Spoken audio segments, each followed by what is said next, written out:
Forget ghost stories. This is the real deal. A job where breaking the rules isn't just a risk, it's the whole point. I'm hired to defy those eerie stay-away warnings tied to haunted hotels, cursed woods, and hidden caverns. Why? Because if we don't test these rules, how can we understand the dangers lurking in the dark? A banshee lurking in a museum attic, werewolves claiming a national park. These are just the warm-up. The true terror lies in the unexplainable horrors, like the black pit that teleports you across the world or rain that turns adults into infants. Most days we're just one rule away from a nightmare. Here's a story of how I learned that the hard way. I'm a Professional Rule Breaker by Mandahrk. It's time to sit back and relax with your favorite drink and listen. Part 1. The Lady of the Village.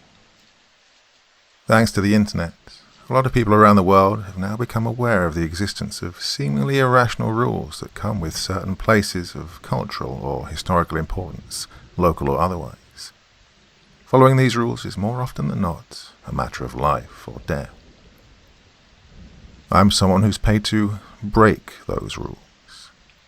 Yes, it seems counterintuitive, but you wouldn't believe the number of lives people like me have saved by doing the exact opposite of what the rule specifically states. How else would you know why you're not supposed to stand in front of the mirrors at your local murder motel with a candle in your hand at 3:03 a.m. if someone isn't willing to demonstrate the foolishness of doing so? Or why you're supposed to ignore the breathing on your neck while walking past a graveyard after dark? Legends fade with time. The fog of fear starts to dissipate, and suddenly people aren't afraid of the shadows anymore. The scars on our bodies are a warning to those arrogant enough to go against what are pretty much the laws of nature. Now, don't get me wrong, just because we don't usually get killed doesn't mean that we can't, or that you won't. In fact, breaking those rules will absolutely kill you. It's just that we are prepared to take on jobs like these, and that the risk of death is significantly lower for us. Much of my job boils down to identifying the reason behind the existence of these rules, and then to act accordingly. Sometimes they have no supernatural origin, and just the concoction of a mischievous mind. They're easy enough to deal with, provided we get to them on time, before the combined fear of the collective conscious breathes life into them and turns a harmless prank into a terrifying legend. But these instances are few and far between, and I mostly end up dealing with rules that have pretty concrete justifications for their existence. By far the most common ones we deal with are a powerful creature that's moved into a significant space and made it their abode. A pack of rabid werewolves in a national park, a banshee in the attic of an old museum, and so on. The rules associated with these places are easy enough to understand. Don't go into the woods on a full moon night. Don't stomp on the stairs at the museum, and so on. While dealing with these creatures, it's our responsibility to ascertain their intentions and tailor our response accordingly. Are they simply surviving side by side with humans, or are they actively hunting innocent people? In this aspect, our work is a lot like that of the forest department. For if it is the former, then the way ahead is to involve the local communities in the preservation of these oddities, because, after all, having evolved these rules for their survival in the first place, they're best equipped to handle something like that. Sometimes we might even help them formulate such rules, like a survival guide. But if it's the latter, then we put those things down like the man-eating lions that they are. Then there are the aberrations in reality that are the hardest to deal with. A black pit on the floor of a cave near a town that sends you to the other side of the world. A swirling mass of dust that erases everything it touches. Rain that reverses aging and turns you into an infant. So on and so forth. The best we can do in these situations is to isolate these aberrations and keep other humans away from them. I don't know what my employers at Acme Corps do with these aberrations, but they're accorded the highest level of security that mankind can offer, so much so that ground-level workers like me are completely unaware of what happens in these mysterious containment zones. Well, I guess the easiest way for me to give you an idea of what my work actually entails would be to try and explain it with an example. I'll go to one of the earliest cases I dealt with while flying solo, one that still haunts my dreams, from back when I was still a rookie and much more prone to injuries. The Lady of the Village. The village was a loose collection of wooden houses nestled in a small elevated clearing in the forest, surrounded by jagged snow-capped peaks.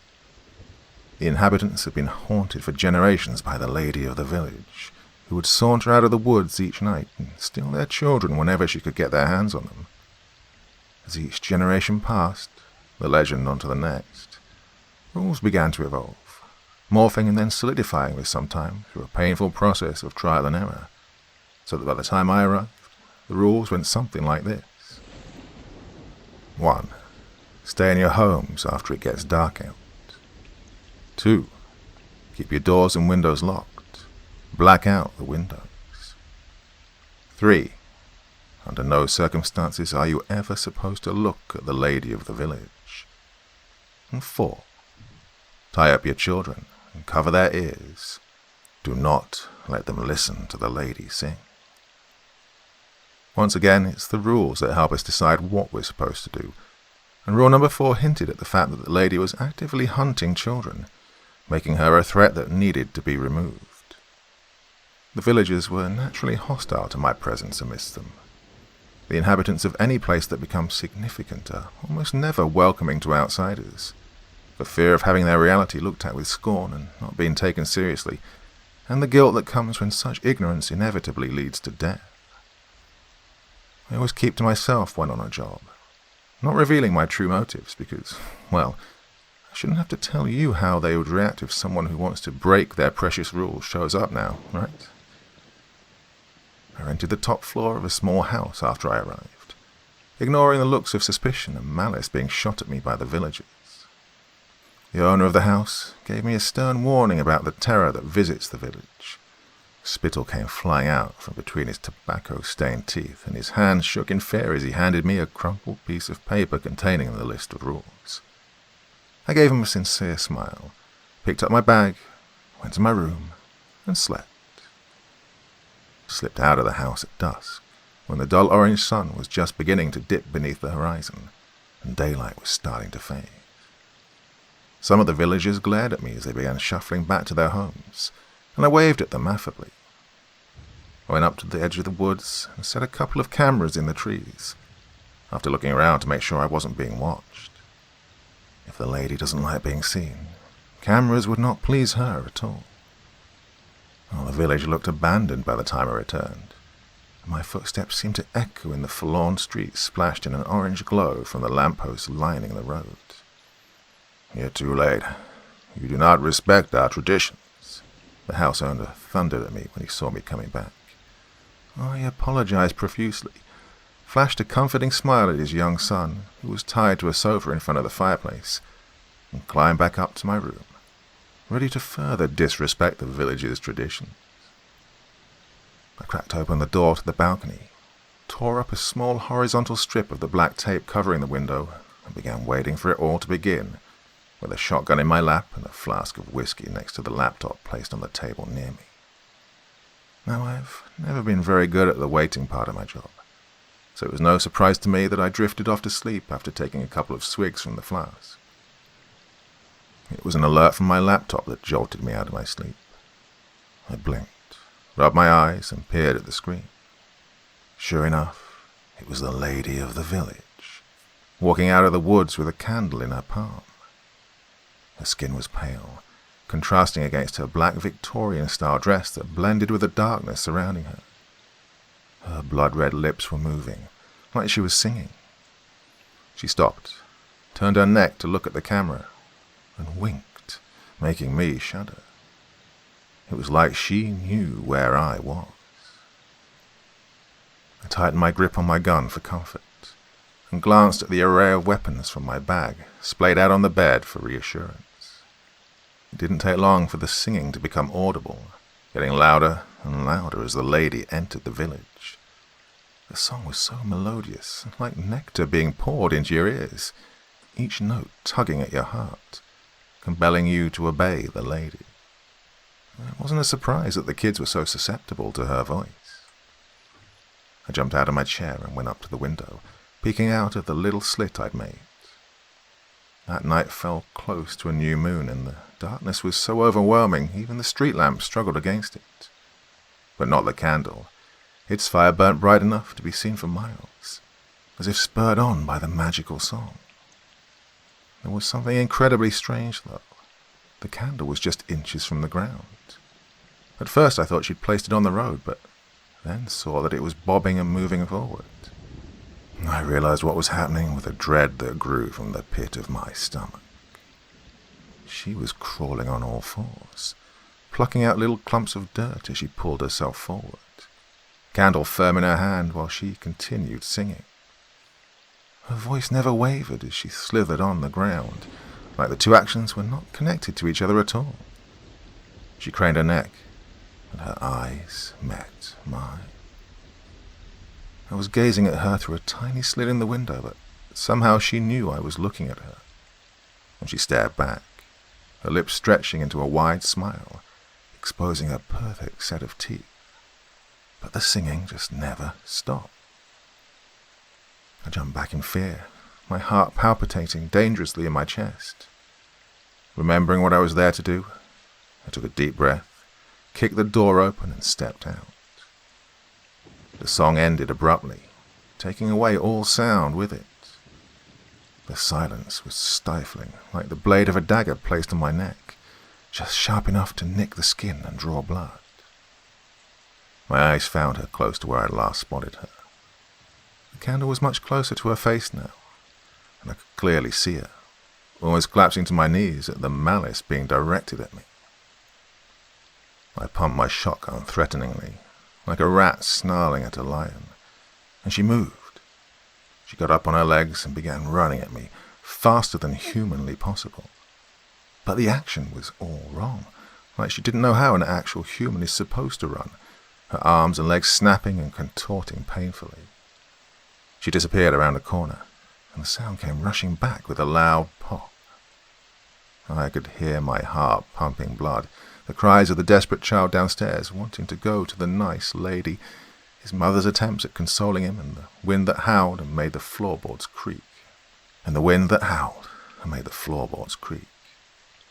I stepped back and turned around, ready to take on the lady, when I saw her, candle in palm, just inches from my face, pale skin, eyes wide, smiling like the cat that had caught the canary.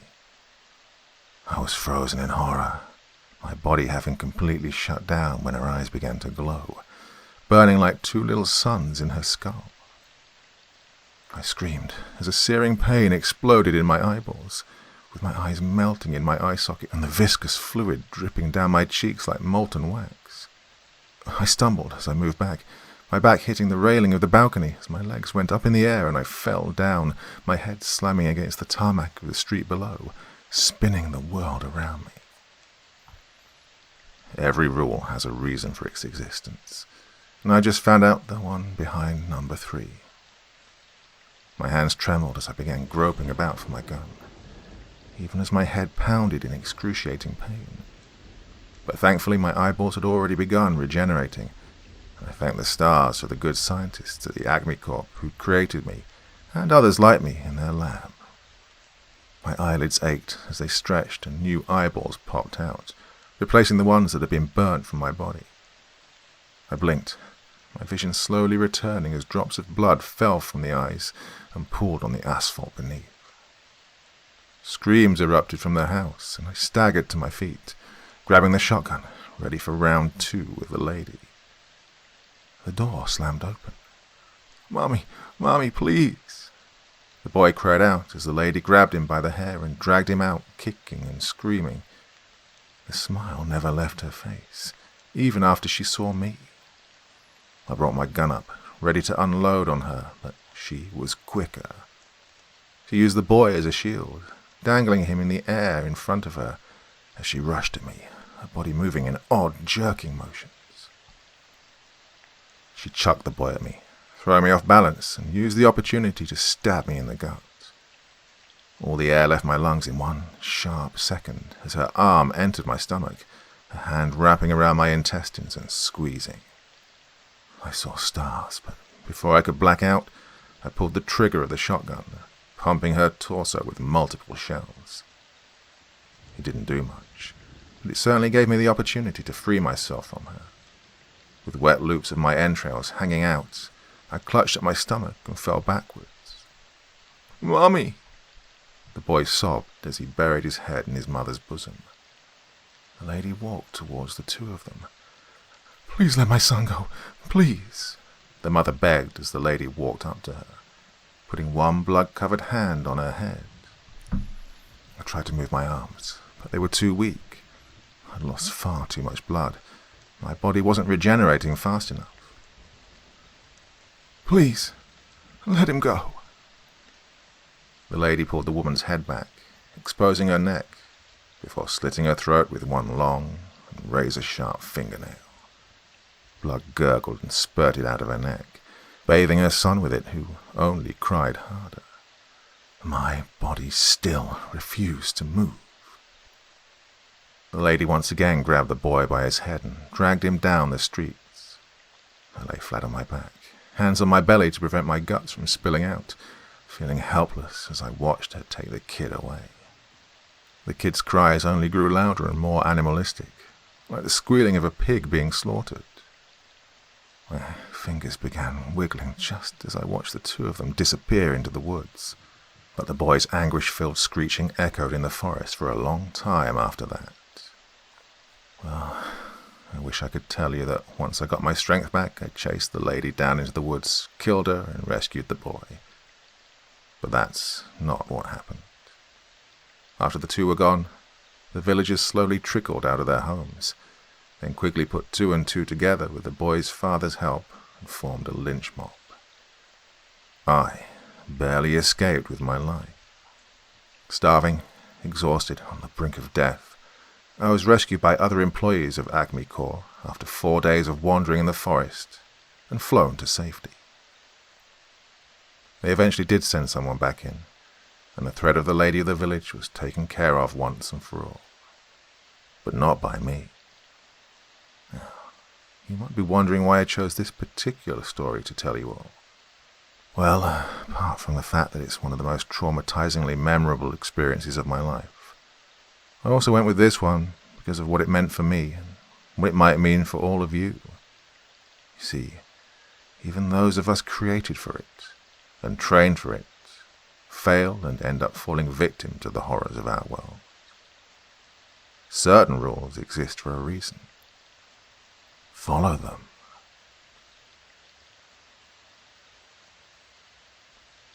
Part 2. The Garden Hill Mimic. I'm a professional rule breaker. That is to say, I get paid to break rules that exist to protect the lives of those inhabiting a space significant enough to have them. Think of it as ethical hacking to check the strength of the system in place. Now, rules can serve as a survival guide for those living in the vicinity of such areas, but, well, it's not all that they do. Do you know what the purpose of rules in general is? The scientist who pulled me out of my artificial amniotic sac told me that they provide structure and order in your life, keeping the chaos at bay. You don't need motivation to succeed in life, he'd say. You need discipline. And he beat that discipline into us until we lived each day like machines, our time divided into little slots with specific tasks. For a man who raised rule breakers, he sure was a stickler for them. And so it is for the creatures that I deal with. Their existence is deeply intertwined with rules created to keep them in check. For those who simply want to be left alone and exist, they function as a lifeline, a safe haven from the inquisitive eyes of ignorant and arrogant humans. Those who wish to hunt people, on the other hand, use these rules to manipulate their prey, feeding off of their fears, setting little traps in the sometimes mind-numbingly confusing spider-web-like structure of rules to catch people off guard and devour them. And this is why we say that there is power in simplicity. The simpler the rules, the easier they are to remember, and subsequently, the deeper they get imprinted into the collective psyche of the people. This increases their odds of survival. Which one do you think would be easier for you to remember and follow? Lighting one candle on your doorstep each night? Or lighting 17, all of different shapes and sizes, each in specific corners of your house? Complexity allows things that lurk in the dark to take advantage of your mistakes and slip in through the cracks. They get you when you feel like you've done what's needed and are sleeping safe and sound in your bed. A cold, clammy hand on your leg at midnight serves as a haunting and possibly final reminder of just how badly you've messed up. But on the other hand, simplicity can be a double-edged sword in and of itself, especially when it comes to creatures who derive their existence from the rules. I am, of course, talking about tulpas, a manifestation of the darkness that resides in the collective consciousness. These are things that exist simply because people believe they exist, and the stronger the belief, the more powerful the tulpa. Rules provide a ritualistic aspect to such belief and makes it much harder to contain these creatures. I remember the first tulpa I ever dealt with was this long-haired woman dressed in white that was whipped up in a frat party sometime in the 70s, growing powerful over the decades as the campus legend about her gradually took a life of its own. They said that she would come into your room at night, sit at the foot of your bed and lick your toes before biting them off one by one, while you remain frozen in fear, unable to do anything or even scream, but feeling every bit of that pain nonetheless. Oh, it took a while to bring her down. Regenerating your toes over and over again is a very painful experience, let me tell you that. But that's not the story that I want to share with you all today. No, I'm going to be talking about a much more definitive experience of mine with tulpas. The Mimic of Garden Hill. Garden Hill is an upper-class neighborhood in the hills, populated by your stereotypical yuppies. Rich, educated, anti-vaxxers. Oh, ignorance that comes from half-baked knowledge is much harder to get rid of. I knew it was going to be a major pain when I realized I was dealing with a tulpa that was terrorizing these ignorantly arrogant assholes. Well, I didn't realize it was a tulpa at first. All the signs pointed at it being a skinwalker, or a mimic of some sort, and I initially reported to my bosses that it was the latter. In hindsight, though, the simplicity of the rules, the old history of the legend, should have given me ample warning. So, the rules. 1.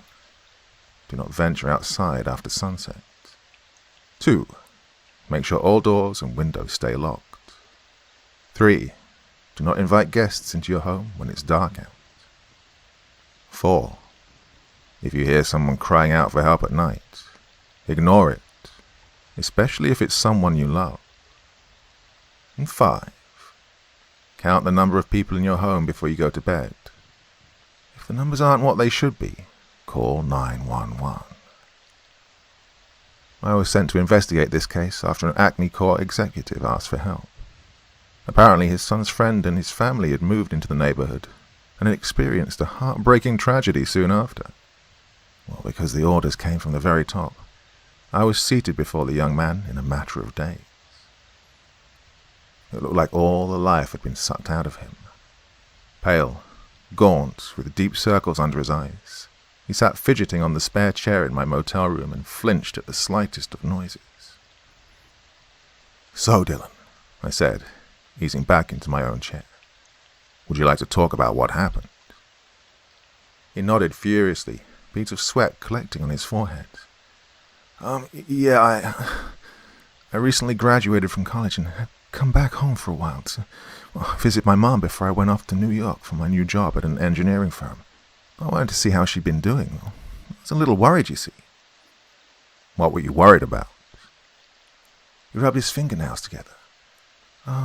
She got married behind my back. I mean, not that she was trying to hide anything from me, but, well, for fuck's sake, I hadn't even met the man. Oh, it all happened so quickly after she moved here. I just felt like she was moving way too fast, so I came here to check up on her, to see whether things were on the up and up or not." "And what happened?"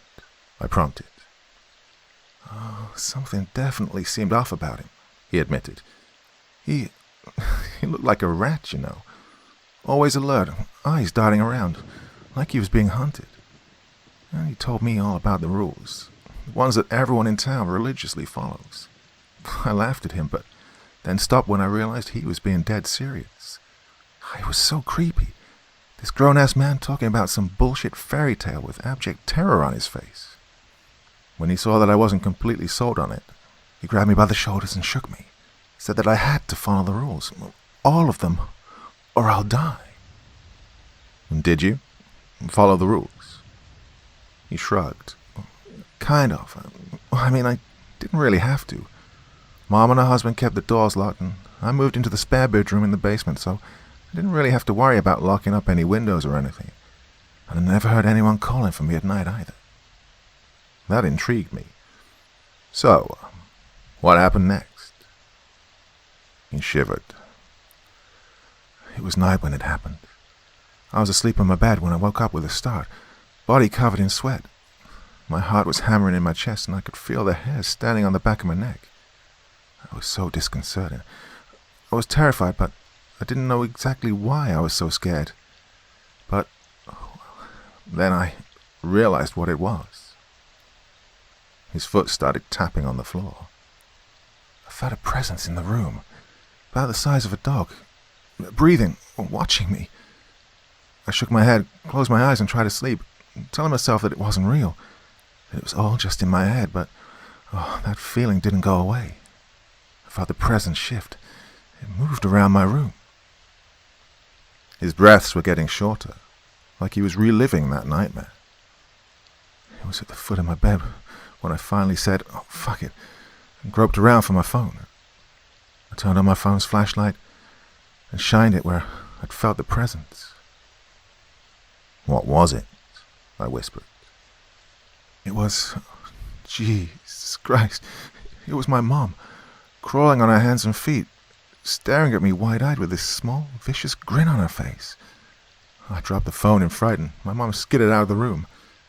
I heard her nails scratching the stairs as she rushed up and out of the basement. I didn't get a wink of sleep that night. So weird. Why was she doing it? Was she okay? I mean, did she want to hurt me? I felt a sort of primal terror, one that doesn't quite know why it exists, you know? Did you talk to her about it in the morning? He shook his head in disbelief. What? No, are you crazy? I was too terrified to talk, period. I didn't even properly understand what was happening. Had I dreamt it all up? Was it real? If it was real, then why? Why was she doing it?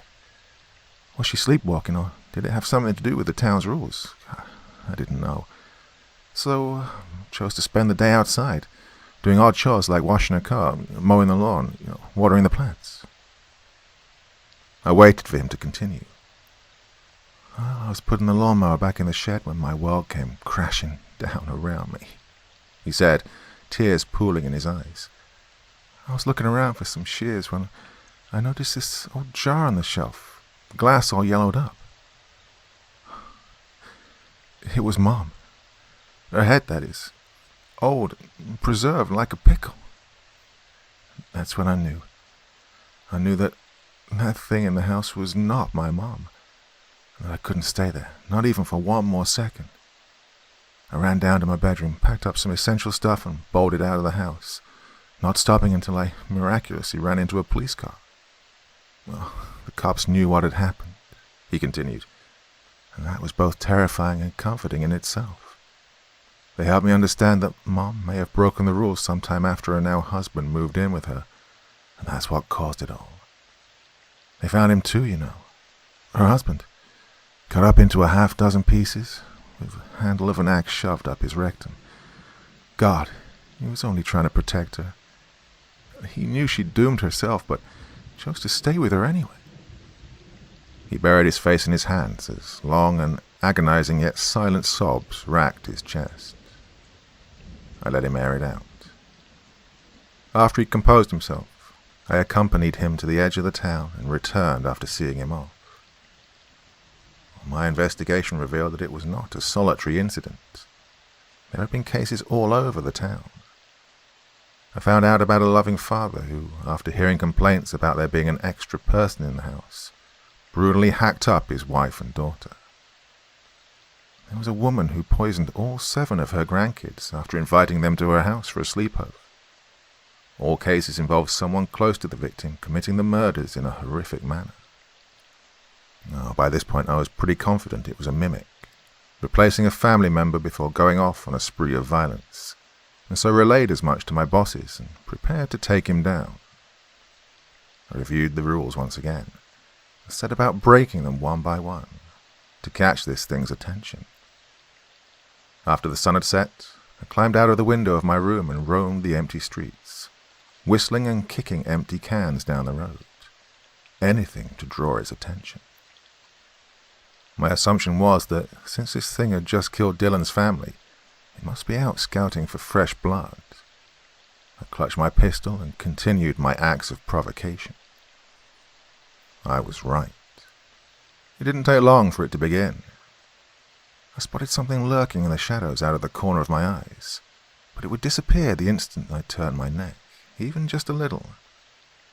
Wet footsteps on the asphalt, unnatural rustling of the bushes to the sides, soft, animalistic growling that seemed to come from just next to my ankles, all signs that I'd been chosen as the next target. But for some reason, it chose not to attack me then and there. Why? I think it could somehow sense my enhanced nature, and I hoped that it would be interesting enough for him to speed up his feeding cycle. After confirming that the dog had sniffed the bone, I hurried back to my motel room, jogging and weaving my way through the grid-like streets. I climbed back up into my room, made sure that the hemp rope soaked in alcohol, a knife made of pure gold, was somewhere within reach, and began waiting. I could hear the television from a couple of rooms down blaring into the suffocating shroud of darkness, as if the occupant was trying to ignore the terror looming large outside his windows. Well, my window. The thing announced its presence with a piercing screech, one so filled with anguish it would fray the heartstrings of those who didn't know better. Something banged against my window, making it rattle in its hinges. Boom, boom, boom. A couple of blood-soaked hands banged against the window, leaving behind a thin trail of red that slowly dripped downwards. "Help me, please!" I walked up to the window and peered outside. It was a woman, early 30s, naked and covered in bruises and welts, completely drenched with blood from head to torso. I saw that it wasn't anybody I knew. Interesting. "He's going to kill me, please, please help me." My neighbor turned up the volume on his television. "He's coming, oh God!" I spotted the silhouette of something tall and thin walking towards the naked woman from my right, and heard this strange metallic sound, like a blade being dragged against the wall. "Please, please," the woman cried. "All right, step back. I'm letting you in. Do you hear me? I'm letting you in." I swung the door open, and silence greeted me. There was no one outside. No woman. No dark shadow. Nothing. Well, it wasn't unusual for a mimic to instill hallucinations in its victims. I stepped up to the window, put my hands on its sill and let my eyes scan my surroundings. They found nothing, at least not until they searched the space just beneath the window. There, crouched with her hands between her feet like a dog, was a woman grinning up at me. I recognized her. It was Dylan's mom. Her hand shot up and whirred in a sudden sharp motion as the small knife in her hand sliced off my lips and nose. I yelped and stumbled back, pulling my gun up and firing off a couple of shots at her. She leapt into the room, slashing away at my flesh while cackling maniacally. She was inflicting wounds faster than I was healing them, and the room was beginning to look like Jackson Pollock had exploded in there. I was hesitant to shoot her, not wanting the bullets to punch through the dry wall and kill some poor bastard just trying to ignore this nightmare going on in the room close to his. She stabbed me in the gut, and I caught hold of her, gritting my teeth to fight through the pain, and pulled her in close, headbutting her and smashing her nose in with a satisfying crunch. It dazed her, but only for a second.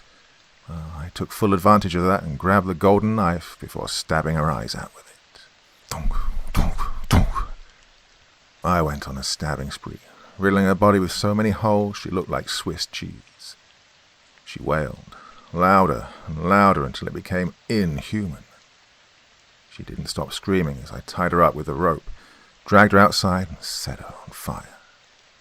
After watching the last traces of her vanish into the air in the form of ash, I pulled the blade out, trudged back into the motel, and asked for another room.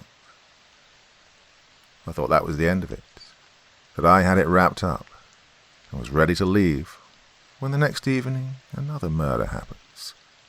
The mother stabs her husband, rips out his entrails and strangles her infant with them.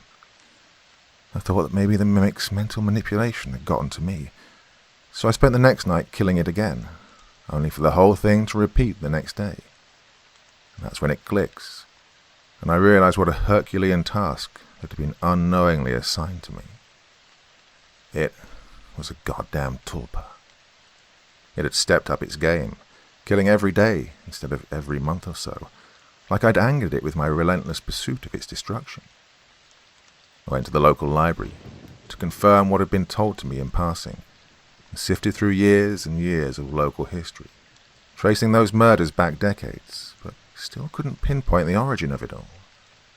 Do you know how hard it is to disprove a myth when you don't know what its origins are? Well, it was time to call in the cavalry. More associates from Acme, and even some folks with tattoos of crosses mounted by crescents at the hilt on their foreheads showed up. We were posted all around the city, keeping watch day and night to make sure that the tulpa doesn't kill again, and destroying it whenever it showed up. Meanwhile, we'd laid the foundation of the eventual destruction of the myth. Falsification of records, fake announcements of pranks, manipulated declarations of the tulpa murders as crimes of passion, and so on. Some of our people even moved into the neighborhood, pretending to be another in-love yuppie couple that deliberately and openly flouted the rules under our watchful eyes. Gradually we started to whittle the yuppies down, until they too started breaking the rules, laughing at the sheer absurdity of them. And then there came a day when the tulpa hadn't been observed for 2 weeks, and our people began moving out one by one. I was the last to leave, almost a year after I'd arrived at Garden Hill, and to this day, solving that case is the proudest I've ever been of myself. Part 3. The Spirit of the Forest. I am a professional rule breaker. In other words, I get paid to break the rules designed to save lives, to demonstrate the need for having such rules, or to put an end to the reason for their existence. A core aspect of my job involves making moral decisions. In fact, ethical dilemmas and comparable moral choices were some of the first things we learned about while growing up. See, the good folks at Acme don't just want to reflexively destroy anything that could be classified as supernatural, which is why, when investigating a case, it's my job to deduce whether the entity necessitating the rules is malicious and is actively hunting humans, or is it just trying to survive side by side with them. But there have been cases where things haven't just fallen into one of those two neat little boxes. I've been forced to venture off into more grey areas and to, innovate. A colleague of mine dealt with a case where a bunch of teens had harassed a previously benign entity to go on a murder spree that decimated the concerned community. Ultimately, it was decided to leave the creature alone, and months were spent to come up with more foolproof rules and to sensitize the people nearby why it would be a terrible idea to aggravate that entity again. Today I want to talk about one such case, with muddled moralities, where my own critical faculties were put to the test. The Spirit of the Forest. I was personally called upon to deal with this case by someone high up in Acme's food chain.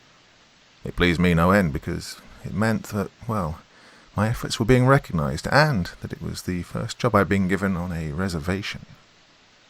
Going from the greyish, towering skyline of New York City to the small, spaced-out houses dotting the thinly forested region made me feel like I'd arrived in an entirely different country. I was expecting things to go smoothly here.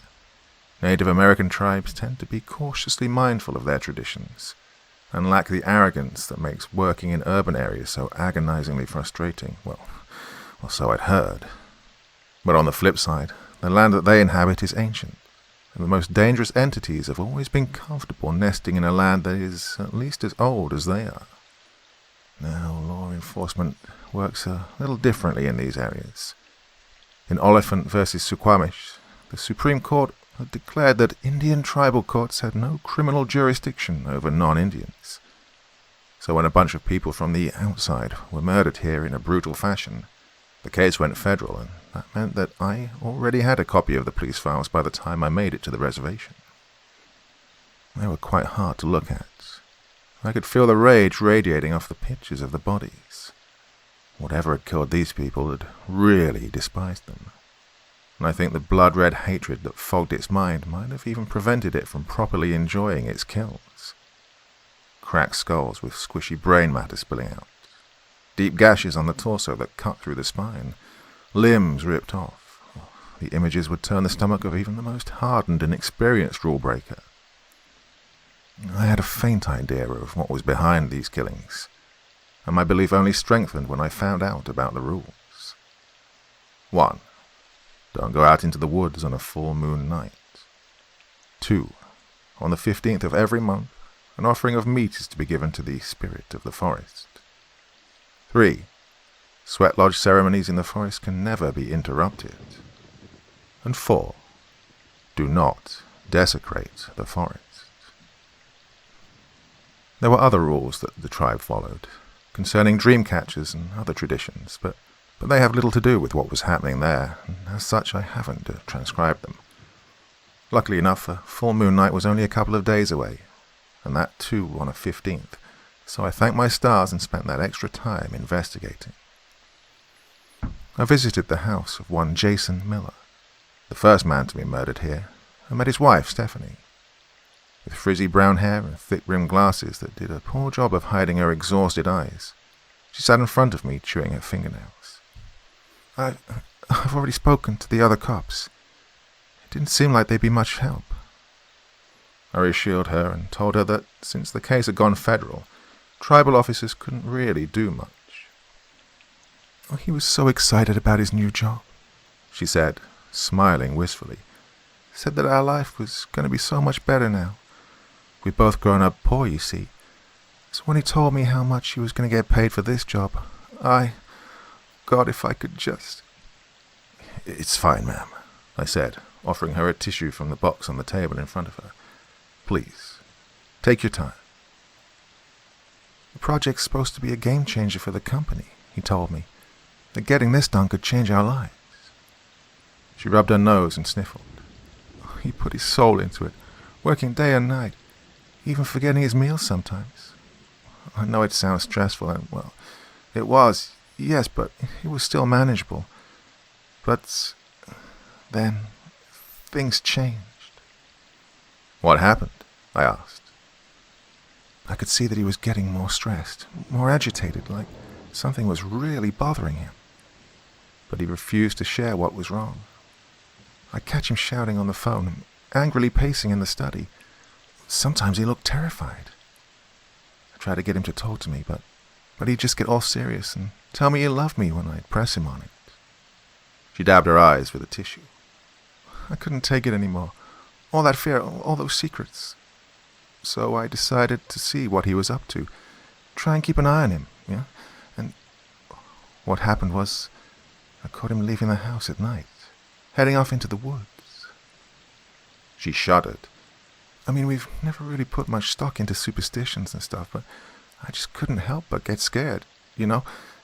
Especially with how he was behaving and how sincerely everyone here was asking us to be respectful of those traditions and those rules. I couldn't help but wonder, how many times had he done this? Had he been sneaking into the woods every night without telling me? If so, why? I nodded, silently urging her to continue. I wish I'd followed him the night I found out, she sobbed, because he never came back home. They found him in the morning at the office.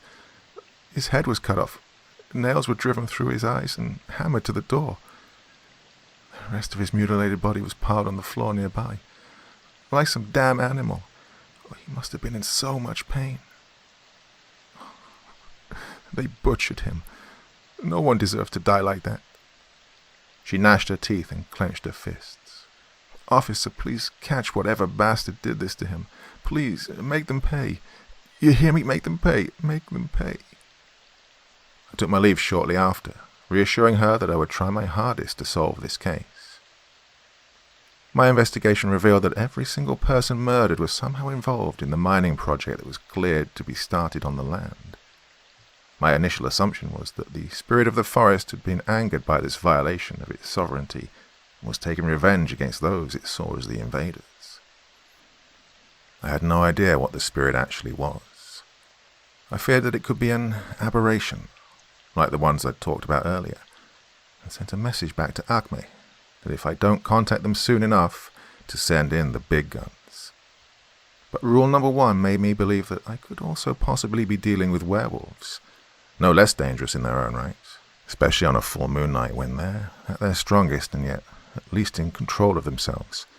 But they were still much more manageable than a rip in the space-time continuum that would keep me alive and suspended in a vacuum for all eternity. But then, that alternative came with more questions. If it were werewolves, what was their connection to the spirit of the forest? Assuming that they themselves were not being mistaken as the spirit itself. When the muggy full moon night rolled in, I strolled into the forest, armed with all the equipment I thought I could possibly need. No, I did not take silver bullets, but I did take your average hollow point bullets with silver dust stuffed into them. Cheap, accurate, efficient. The grassy floor was lit up by moonlight, the forest canopy being too thin to fight off the bright light that the moon beamed down on it, and that made it relatively easy to navigate the woods. Having been trained as a tracker, it wasn't all that difficult for me to pick up the signs. Paw prints on the ground, fur on the barks of trees where my quarry had rubbed its body to mark its territory, and a stale stench that lingered in the air. Then I heard the howl, coming from somewhere to the north. I breathed a sigh of relief. I was dealing with a werewolf. I tightened my grip on my Remington and began stalking the errant wolf, moving so silently I would have made my trainer proud. It didn't take me long to come close enough to hear it moving around, and as soon as the wolf shifted to my left, heading deeper into the woods, picking up its pace. Was it hunting, or was it fleeing? Had it sensed my presence? As I walked deeper into the forest, I noticed something on the ground, black and shiny. I crouched down to examine it. I saw it was a leather jacket, studded with sequins. It must have transformed somewhere around here, I figured. A blood-curdling howl drew my attention. It was deep and powerful, with murderous intent etched in every discordant note. I was surprised to see that deep within me was an instinct to escape, as if my senses were telling me I was in over my head and needed to get out. The wolf I was stalking must have been far more powerful than I'd realized. 5 more minutes of moving through the forest, and I spotted it. Around 8 feet tall, covered in a coat of shaggy brown fur, and walking on its hind legs with sharp red eyes that glinted like rubies in the moonlight. Crack! I was quick on the draw, but the wolf was quicker, disappearing off into the woods such that my bullet slapped harmlessly into the tree directly behind where its skull had been. I ran after it, to try and get it in my sight, swearing not to miss the next time. Ducking under branches, jumping over fallen logs, I bounded after it, but it always was just outside of my reach, its bushy tail vanishing the instant I'd see it. When I felt it come to a halt, I realized he'd led me to a small and circular clearing in the woods. I pulled my gun up, ready to fire at it, when I had to bite back a laugh as my true predicament finally sunk in. Around me I could see dozens of its packmates slithering out of the trees, fangs bared menacingly. I was a fool. I wasn't the hunter. I was the hunted. The wolf I'd been chasing was herding me, allowing the others to stay just upwind of me and slowly surround me, their hunt ending here in this small open space where they could move around freely. Impressive. A large wolf, larger than the others, hulking at about 10 feet and with fur that was silver instead of brown or black, emerged from the trees to my left, and the others began growling and snapping their teeth at me. I dropped my knife, pulled out my pistol from its holster, and a silver-tipped knife from my ankles. The alpha drew up on me. "Get on with it," I whispered. A twig snapped somewhere behind me, and I whirled around, firing off a couple of shots to the chest of the wolf that jumped out at me, causing its body to come thumping down on the forest floor. It whined as it trembled on the ground. The wolf with the silver fur howled, a sound at once both mournful and enraged, and that set the entire pack upon me, all fangs and claws. My pistol and my knife created their own symphony as they rang out and whirred and hummed in the night. I pumped wolves full of holes, sliced off their snouts, kicked, punched, stabbed and clawed till every muscle in my body began to ache, but it still wasn't enough. There were too many of them, and it took too much to bring even one down despite my silver weapons, and I soon began to be overwhelmed. What turned the tables in their favor was the big one. Not only was it strong, but also fast and nimble on its feet. The fight was over when it bit my right arm off at the elbow, and the last thing I remember before blacking out were the wolves howling as they feasted on my flesh, their fur soaked and matted with blood, both mine and theirs. I winced as I blinked my eyes open. My head pounded like my brain was trying to break free from its bony cage. I shook my head to clear my hazy vision, and that only made the pain worse. I tried to move, but saw that I couldn't. I was sitting on the ground, my clothes torn to shreds and my body tied to a tree, its rough bark scraping against the skin of my back. "Oh, look, he's alive." I craned my neck, biting my lip to ignore the pain, and noticed that I was still near the clearing, which was now populated by naked men and women who were building a fire in the middle. "No thanks to you, I'd say," I replied to the naked man smiling down at me, his long brownish hair falling down over his shoulder. I noticed that above the fire, suspended between two sticks, was a human leg. I recognized the shoe on the ground near the fire. "Please tell me you're not going to eat that," I remarked after seeing the stones tied to my amputated legs, preventing them from regenerating. He laughed heartily. "No, it's not for us. It's for the spirit, an offering. I'm sure someone like you must have heard about it." "Today's the 15th, I remarked, "and well, I am meat." "That you are," came a voice from somewhere near the fire. It was a woman, young, with long white hair covering her breasts. She got up and walked towards us. "It's a small price to pay for how badly you fucked us up, isn't it?" I scanned my surroundings and saw that quite a few of them were nursing wounds. Bullet holes, facial injuries, stab wounds and lacerations that sizzled as they healed painfully slowly. I grinned. That silver really did a number on you, eh?" "He has a sense of humor, doesn't he?" the man said, addressing the white-haired woman, who I assumed was the big wolf that tore me apart. "I almost don't want to kill him anymore." "I'm glad to hear that. I almost don't want to die either," I replied, and he laughed harder. "No one will die tonight," the woman said. "No one has to, right? We just want to talk." I snorted. "You have a funny way of showing that. Normally when someone wants to talk, they just, talk." The man chuckled. "We all enjoy a good hunt, don't we? Certainly helps the pack calm down on a night like this. And you look like you can handle it." I rolled my eyes. No sense in searching for logic when it comes to a werewolf. "So, why am I still alive? What do you want to talk about?" "The mining project," the woman frowned. "That project's gonna ruin everything. Hundreds of our people dead, our rivers poisoned, our forests destroyed, the air turned unbreathable. I will not allow it." You don't know that, I replied. There are plenty of such projects that can be... She cut me off. I know, because the spirit that dwells within these woods have shown me. Her eyes turned milky white and began to bleed. It's promised vengeance on all those who wrong it, and those that fail in their duty to protect it. She wiped the little droplets of blood off her cheeks. We need to put an end to all that, and we need your help to do it. Help? With what? Murdering innocent civilians like Jason Miller? I asked. No thanks. Jason Miller was no civilian, the man spat. He desecrated this forest, and we showed him his place. We'd warned him many times, but he refused to back off. Better us than the spirit. Chayton, the woman said, her voice tinged with a note of warning. What? It's true. He planned to set the forest on fire to speed things up with the government clearances, and he paid dearly for it. That doesn't mean that we reveal everything to outsiders. He shrugged.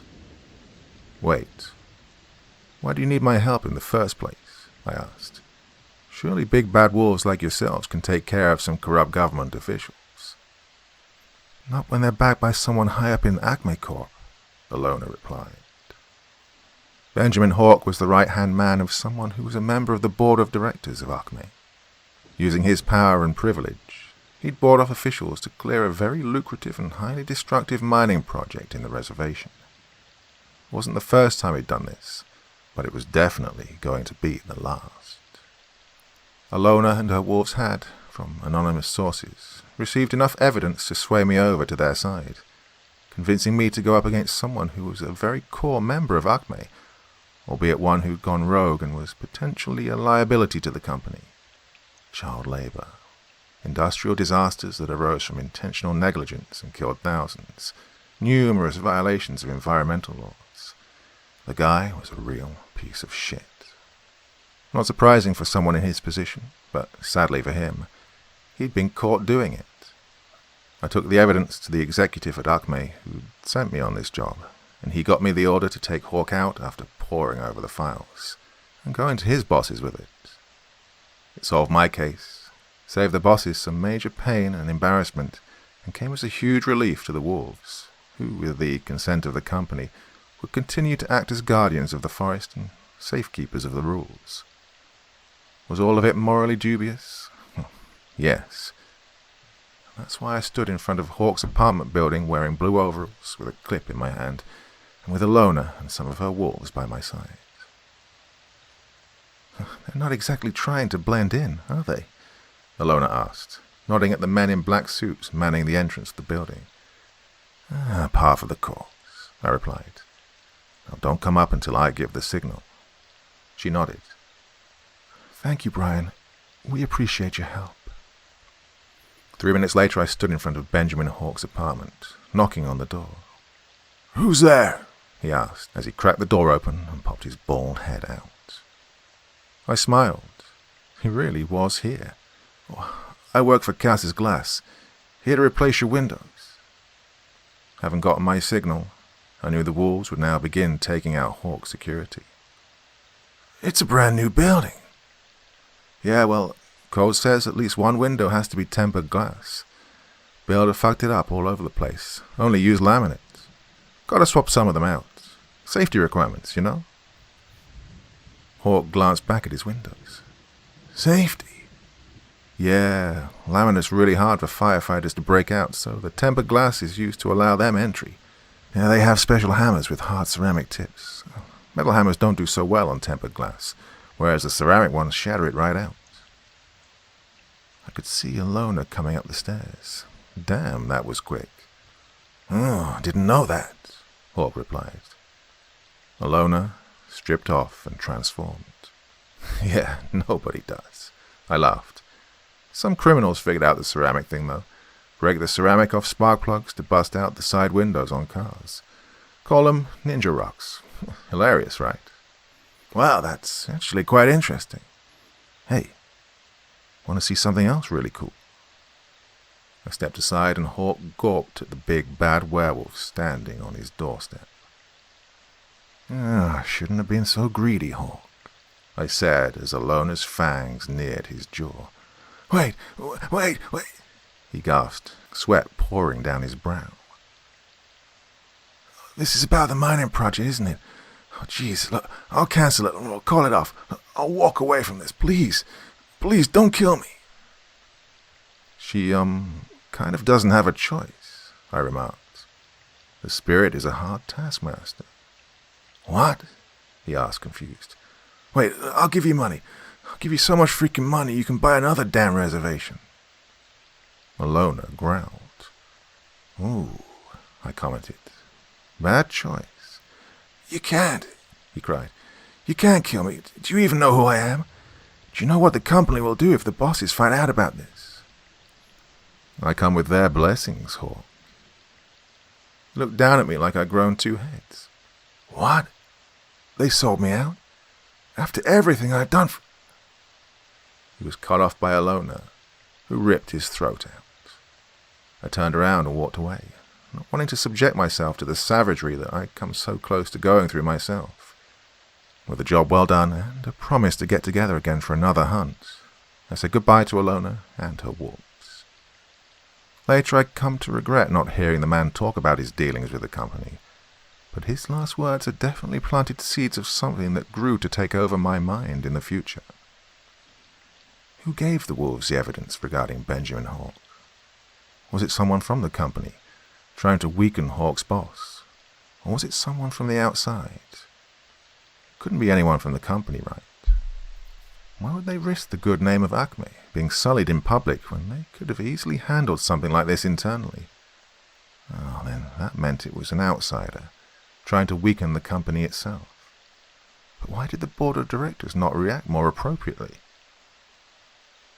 News like there being an enemy powerful enough to know secrets like these would have shaken the foundation of the company, yet it was treated so normally, like they were already aware of someone working against the company.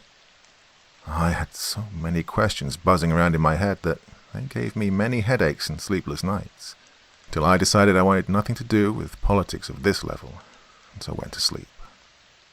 That was good because I had come very close to breaking the cardinal rule. Never question the company.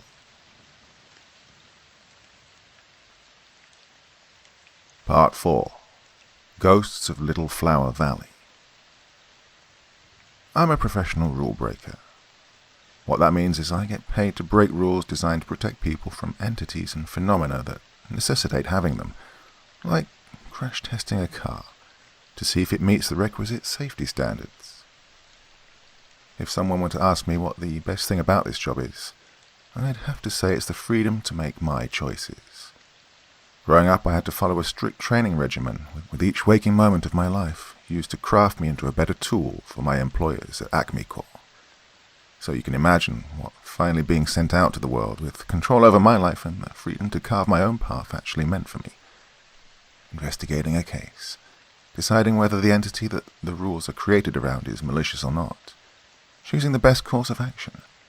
Every single act of making a choice is something I deeply relish, as do the other rule breakers.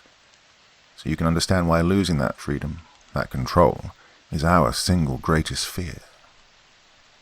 There aren't a lot of things that can take that control away from us, but every single one of them is frightening enough to warrant the undivided attention and complete might of the company. Every single case involving an entity so powerful, or a phenomenon so inexplicable that they leave rule breakers helpless, is referred to as an aberration. Today I want to talk about my first encounter with an aberration, one that made me realize just how little I knew about this world. The ghosts of Little Flower Valley. Well, at first glance, nothing seemed to be too out of the ordinary in this case.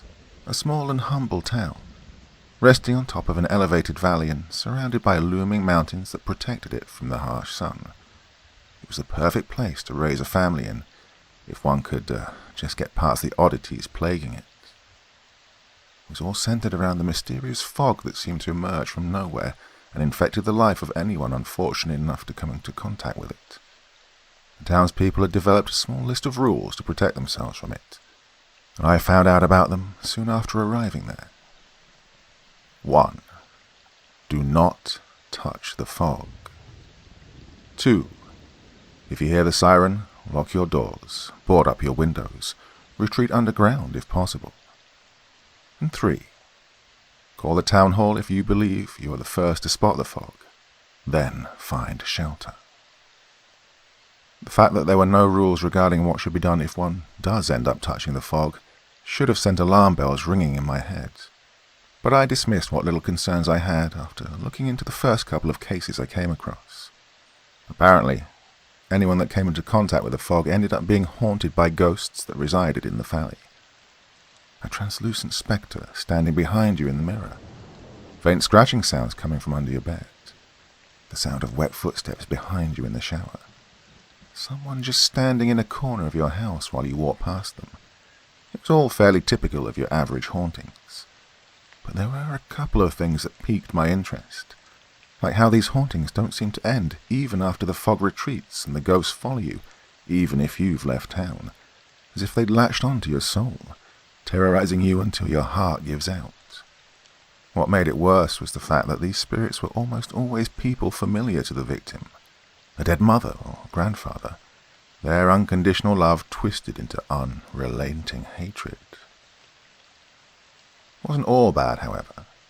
I found out about some cases where these hauntings ended up saving lives.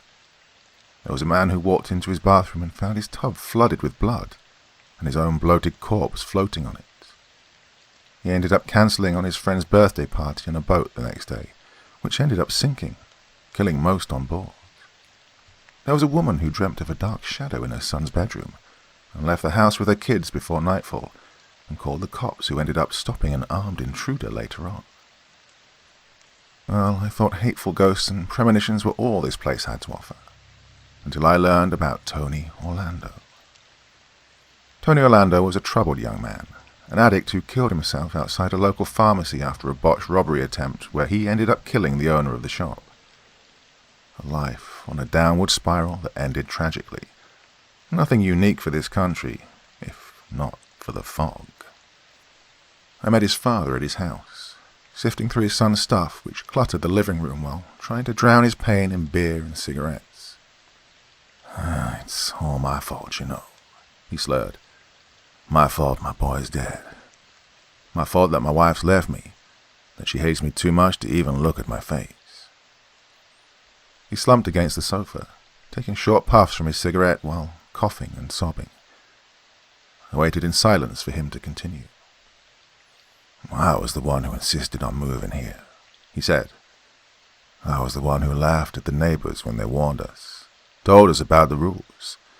My wife, God bless her, she tried. She tried to follow their instructions, even in the face of my condescension. She fought with me until I agreed to hide from the fog if it ever comes. He flicked ash off the end of his cigarette, and it fell on a picture of his son. For about 10 seconds he just sat there, staring at it, before speaking again. I'll admit it, I did get scared when I first heard the siren. It was so loud, it boomed, flooding the valley with terror. I ran around the house, locking up doors and windows left and right while my wife brought Tony here. He waved his arm around. I saw it from our bedroom, the fog, this thick white cloud that erupted from everywhere. The cracks on the road, the narrow spaces between houses, the crevices in the barks of trees. I remembered jumping back when it pressed up against the window, feeling my chest constrict when I heard it hiss. And it lasted so much longer than we expected, he continued. We ended up spending the whole night here, huddled together in front of the TV, frightened out of our minds. But it all seemed so stupid in the morning. Well, the fear had dissipated with the fog. Even Diana looked a little unsure about it all. I mean, the fog is one thing, but ghosts and all? He laughed bitterly. We still followed the rules every time the fog came. True, but we grew complacent. We even let Tony sleep in his room. As the fog grew less threatening, I began mocking it, downplaying the danger, saying it was just natural, like steam geysers or something. I guess that's what made Tony feel brave enough to open the window that night. Oh, God, I whispered. I remember how he screamed. It was so shrill I thought his vocal cords were going to be torn to shreds. I dashed to his room as quickly as I could and found him cowering and blubbering on the floor. He'd wet himself, something he hadn't done in years.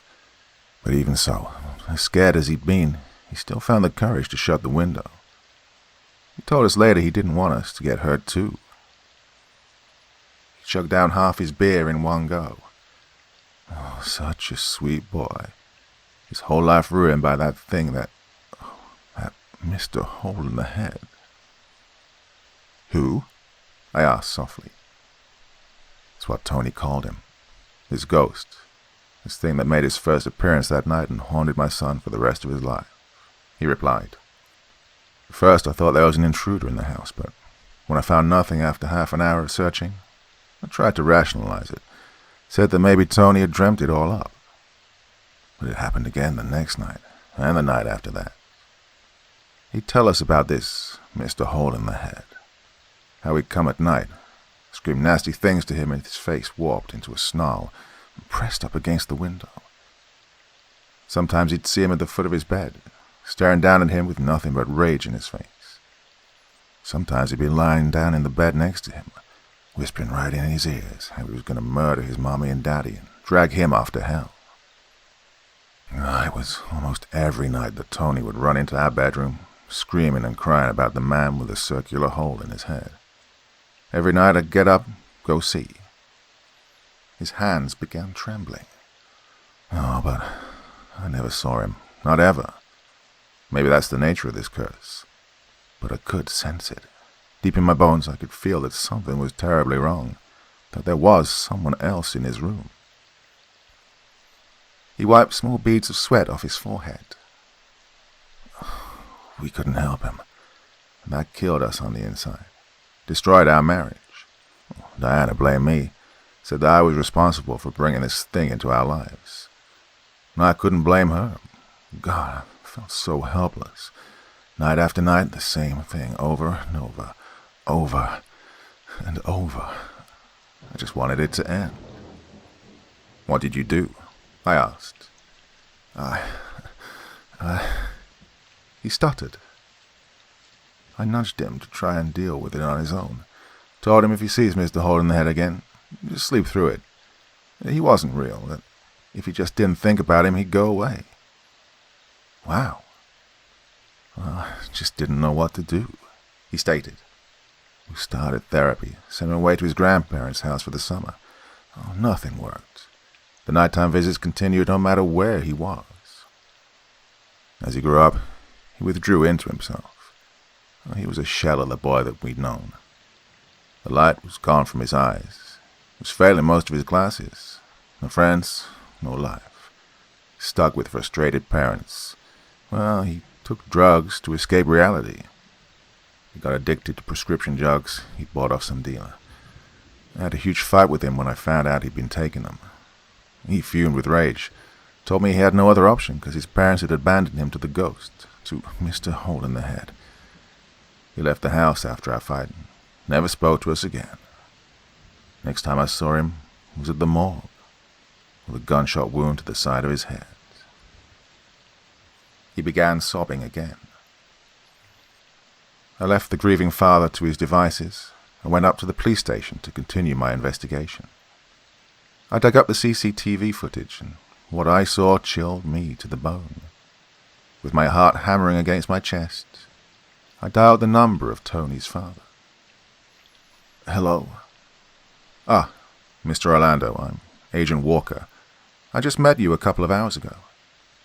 Yeah. Sir, did your son ever tell you what he looked like, Mr. Hole in the Head? Silence. Is this really important? Yes, sir. It is. Very much so. He was a middle-aged guy, balding, dressed in a yellow jacket, blue jeans, and a circular hole in the middle of his forehead. I swooned, and little stars danced in front of my eyes as I listened to that description. A description that fit the owner of the pharmacy shop to a T, the night he was killed by Tony Orlando. My mind raced as it tried to understand the implication of what Tony's father had just told me. That night, Tony Orlando went to a pharmacy to steal drugs to feed his addiction, a vice born from years of psychological torture from something supernatural. As he walked into the shop, he saw the image of his tormentor standing in front of him, panicked, and shot him in the head. The owner of the shop, angered at being killed in this manner, decided to haunt his murderer. His ghost somehow traveled back in time and became the cause of his murderer's addiction and ultimately his own death. Tony understood this the instant he shot the man. After realizing he'd inadvertently caused himself the years of pain he'd gone through, he walked out of the pharmacy and killed himself. The fog wasn't just functioning as a conduit for ghosts to let them walk from their world into ours. It was also letting them travel through time. It was an aberration, something far too powerful for me to do anything about, and a chill crawled up the small of my back at that realization. I called my superiors and told them about it as soon as I got my bearings back. They understood the importance of my discovery, but needed one last confirmation. They wanted me to break the rules and touch the fog, to see what happens. I was vehemently opposed to doing that. I'd heard horror stories of rule breakers trapped for thousands of years in alternate dimensions, stripped of their sense of selves, forced to live as vegetables by aberrations like this one. But I was even more terrified of breaking the one cardinal rule: never question the company. And so, it was with utter dread that I stood outside on the empty streets of Little Flower Valley a couple of days later. I stood alone, more scared than I'd ever been in my life, shivering as the cold wind stabbed at my skin, wondering exactly how I was going to end up fucking with my life, with time, by doing this. After the blood-curdling roar of the sirens had faded, after erupting abruptly, the fog appeared around me with loud hisses. I saw eyes in the mist that swirled around me, red and full of wrath. I heard whispers, full of malice, that danced on the wispy clouds of the fog. Felt the inherent wrongness of it all, and my legs itched to escape. I climbed up inside my motel room the instant the wet fog caressed my nose. Slamming the windows shut behind me, I curled up into a corner and waited for the nightmare to begin. What ghost would appear and haunt me for the rest of my life? What monstrosity had I unleashed upon myself? The ticking of the clock on the wall sounded like gunshots going off in my ears as I waited, and waited, and waited, as each second seemed to stretch for an eternity, like it was savoring my fear. Just when it seemed like nothing was going to happen, I saw it. On the wooden chair in front of me was a figure, dressed in the exact same clothes that I was wearing, but it was faceless. No discernible eyes, mouth, or nose, just like a mannequin. The only feature on its face was a mark on its forehead. It was a cross, with a crescent mounted on its hilt. I blinked, and it was gone. I heaved a sigh of relief, feeling tension seep out of my shoulders. It wasn't a ghost trying to haunt me, but a warning blared at me. What that warning was, I had no idea, and simply put it aside for future reference. But more important, my job there was done. I called up Acme, confirmed that we were in fact dealing with an aberration, and left the next day when the company's people started showing up. That wasn't my only encounter with an aberration, and it wasn't even the most terrifying, but it turned out to be the most meaningful one. But that's a tale for another day.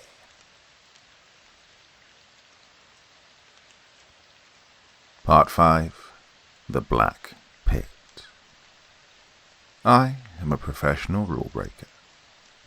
Rules function as survival guides for people living in proximity to certain entities or phenomena. They're the collective wisdom of that community passed down through the generations as a set of mostly easy-to-follow instructions. I'm someone who's paid to break those rules, to check their efficacy, and/or to deal with whatever it is that necessitates their existence. Well, growing up, I'd been a big fan of myths and legends. I'd greedily devour any books or mythology that I could get my hands on. Greek, Norse, Egyptian, Indian, whatever culture was within reach. And I have to say, it helped me immensely with my work. Not as a key to defeating monsters, no, but as a way of understanding morality.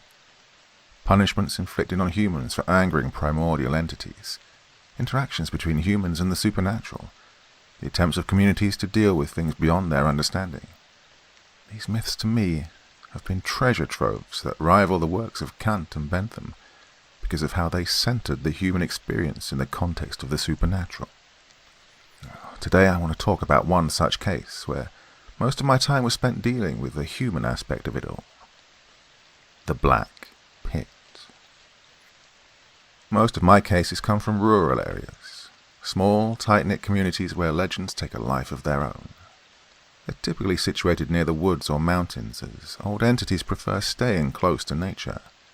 And so it was for the Black Pit, which is found in a cave a couple of miles north of the town. I knew this case was going to be trouble when I received its file. Usually when I'm given a case to investigate, I'm sent a dossier with some basic information. Here there was nothing useful contained in any of the documents.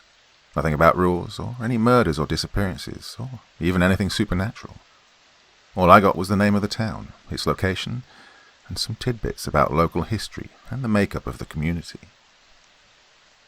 My suspicions were confirmed when I reached the town and found that no one was willing to talk to me.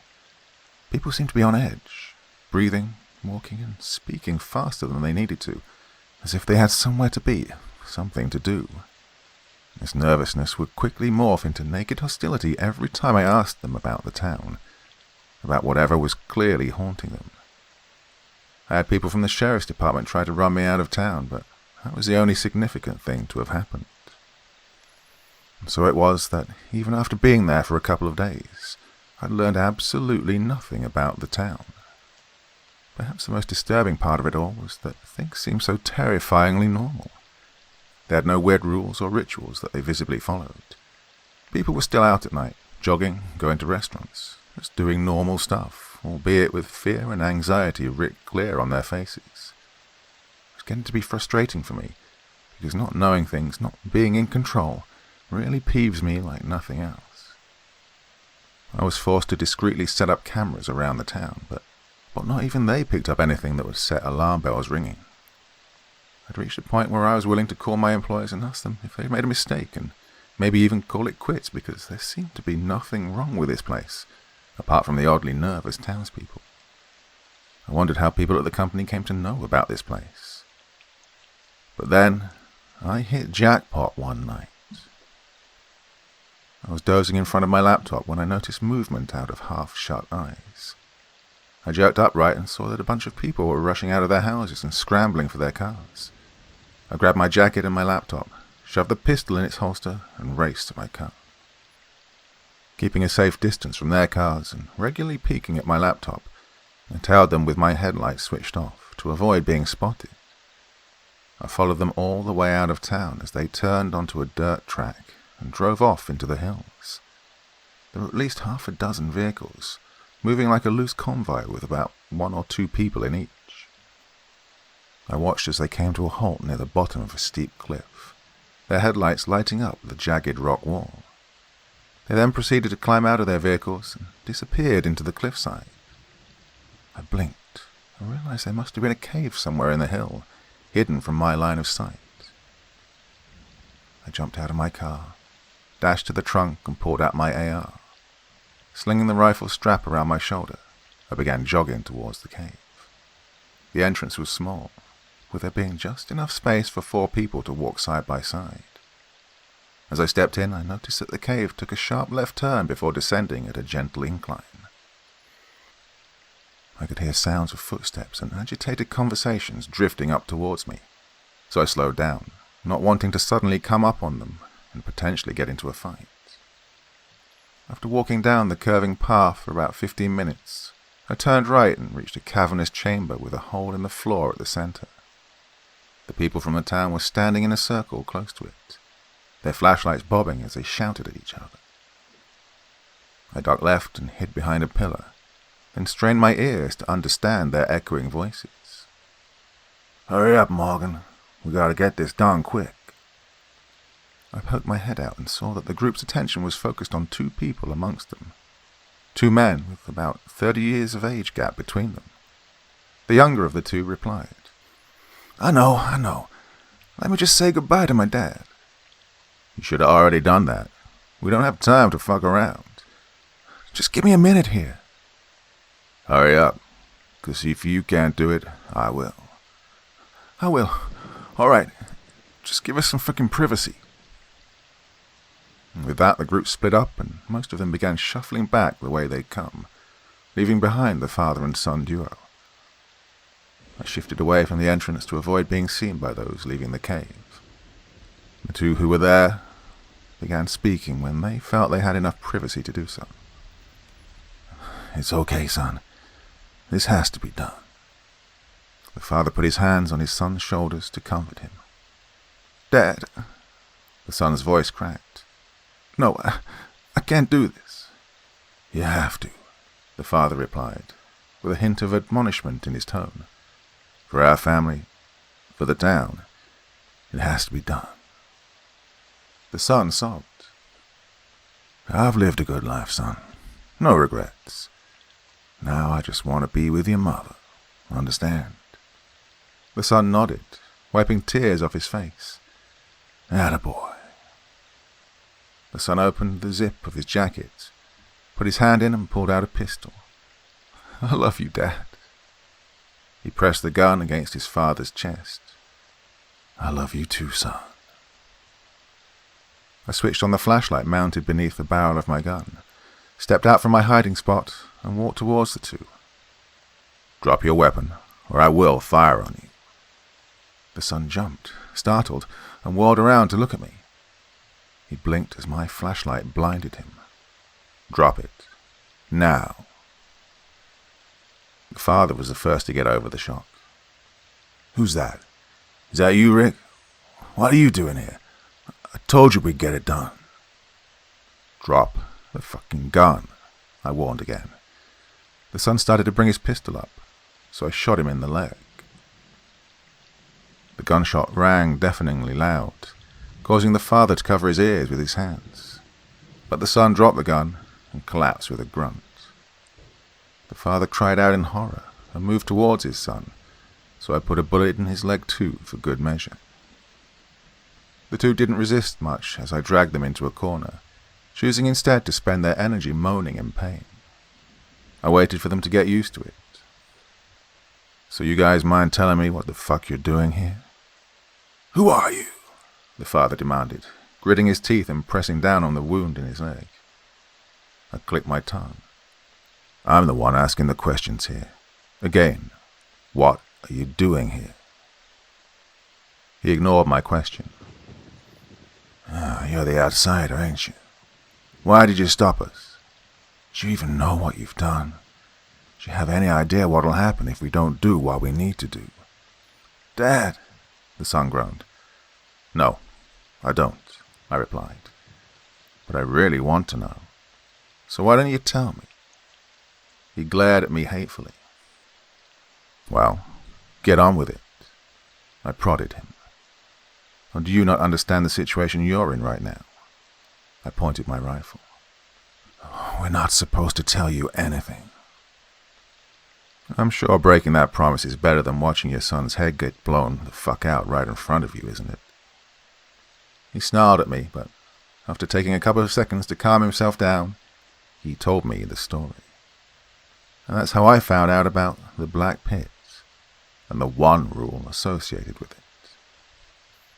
Apparently, the little dark hole behind me housed a powerful primordial entity, and people from this town had been sacrificing one of their own every month for years and feeding it the corpse to sate its greed. And failure to do so on a night like this one would inevitably lead to death and destruction, as would any attempts to run from it all. In fact, the father here had killed his wife and his own father to placate the monstrosity. And now his son was going to continue that fucked up tradition. Well, not if I had anything to say about it. I was at a crossroads. I had to quickly take a decision on how to proceed from there on. The people outside may have thought of the gunshots and the screams as parts of the sacrifice, but they were bound to get suspicious if the sun didn't go outside. I thought that maybe I could drag these two away from here, but no, that wasn't feasible.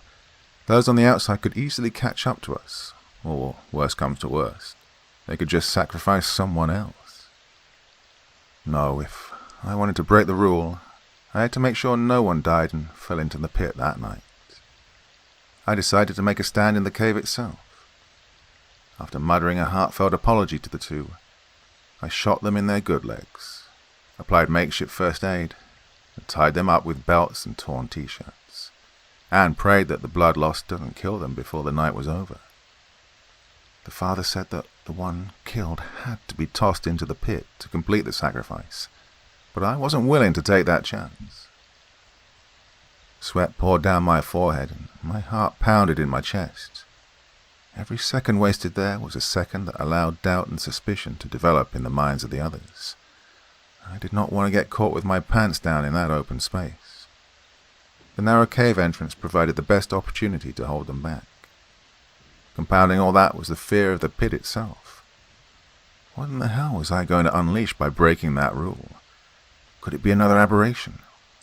Was I ready to take care of whatever crawled out of that hole, angry and hungry?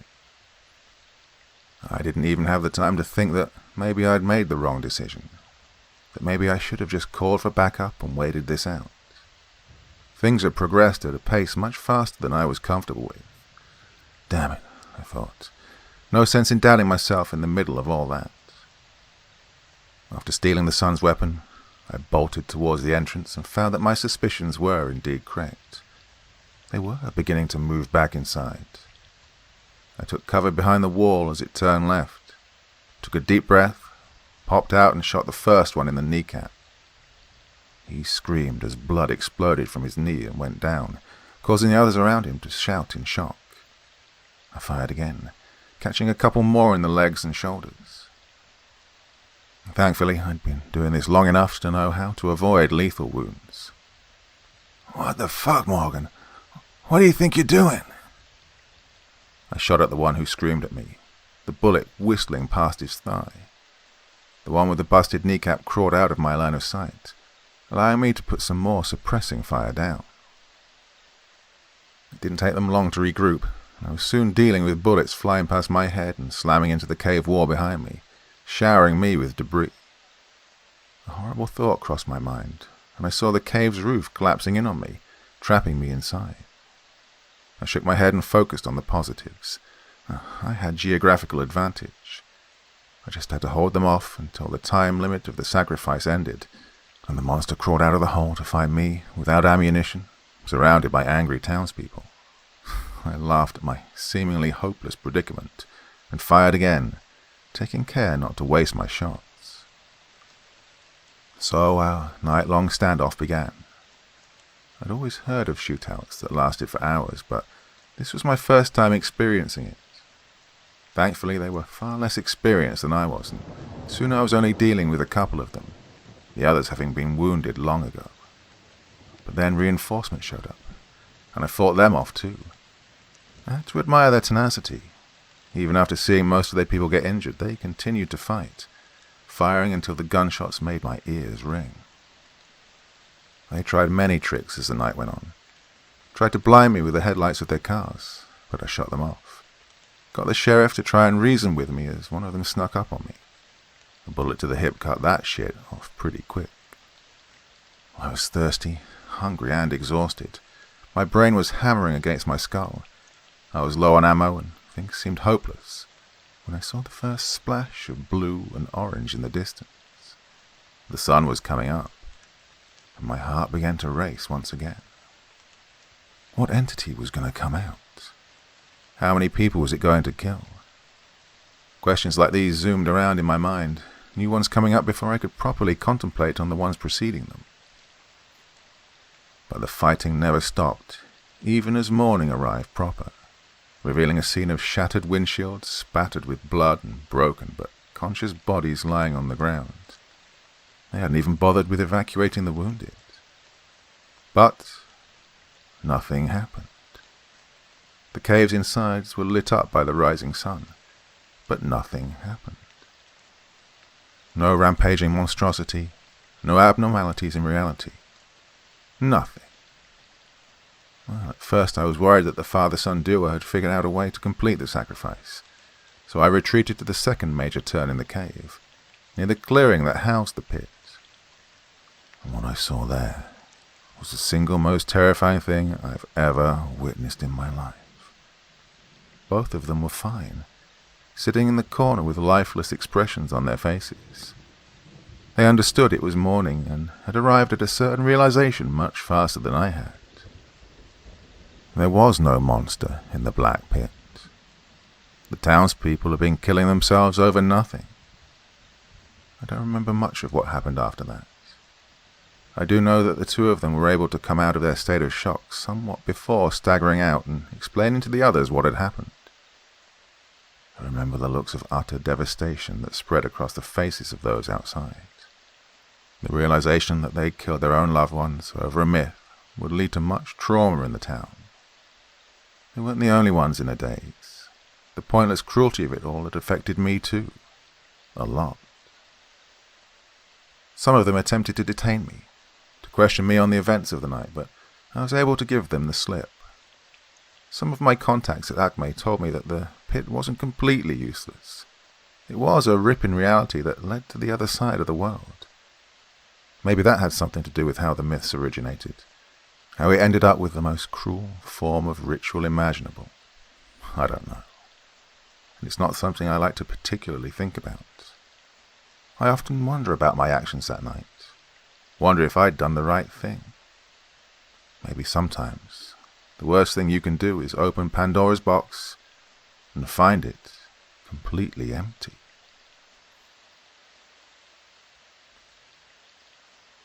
Part 6. Plain Town. I'm a professional rule breaker. That is, I get paid to break rules designed to save people's lives. Now, I haven't really talked much about my childhood. Maybe it's because I don't think there's much to talk about at all. Scientists at Acme created me in a lab and raised me to be a soldier, along with dozens of other genetically enhanced lab rats like myself, to break rules, push boundaries, and save lives. Apart from the unique circumstances of my birth and the harsh training regime I grew up with, it was as normal of a life that an unadopted orphan like me can ever hope to have. We worked together, ate together, played together. We were brothers in all but blood. Dr. James Faulkner, the man who came closest to being a father figure to us, paraphrased a quote from The Office at our graduation and told us that we don't really recognize the good times of our lives for what they are until they're gone.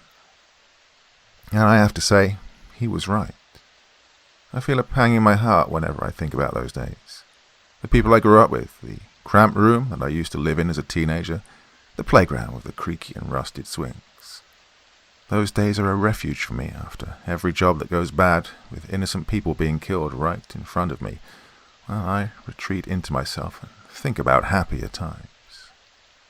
But with recent developments, it's the second half of Dr. Faulkner's lesson that's been buzzing around in my head. He said that while we don't recognize the good times of our life, we definitely know what the bad times are when they come knocking.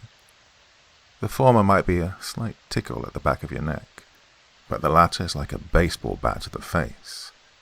There's no way you'd miss them. So it was when I received the files for Plaintown and pored over them. I knew that the worst time of my life was upon me. I took one glance at the paper that talked about faceless people that looked like mannequins, and my heart fluttered in my chest. Memory from my time at Little Flower Valley and the terrifying vision I'd received flashed through my head as I continued reading the files. I was not looking forward to this. But even after all that, I still couldn't have imagined that this case would turn out to be the last job I ever did for Acme. Plaintown. Things kicked off into high gear before I even reached Plaintown. I was on my way to the site where the instructions to get to the place took effect, when I decided to stop at a diner to have some breakfast. It wasn't like I had a choice. It was the only place I could get something to eat for miles in each direction. I pulled into the parking lot, looked at the cracked signboard with disdain, and rolled out of my car. The place was exactly as the signboard outside promised it would be. Splintered tables, glass windows speckled with years of grime, a true shithole at the ass end of nowhere. So you can imagine my surprise when I noticed the most beautiful woman I'd ever seen sitting in a corner sipping lemonade. She grinned when she saw the look of shock on my face, and I turned my face and scurried off in the opposite direction before plopping myself onto a seat opposite the TV. I noticed that there was only one guy working in the small establishment, middle-aged, balding, and of Arab descent. I turned my attention back to the TV and smiled at the antics of Wile E. Coyote and the Roadrunner. It's really funny, isn't it? Probably the funniest show I've ever seen. I whirled around with a start. There was a man right next to me. Handsome, blonde hair, green eyes. When did he sneak up on me? I have to say I actually prefer this show to Tom and Jerry. He grinned as he said that, before effortlessly slipping into the chair in front of me. But maybe it's because of the deep meaning it has come to have for me. Who knows? My heart was thudding in my chest.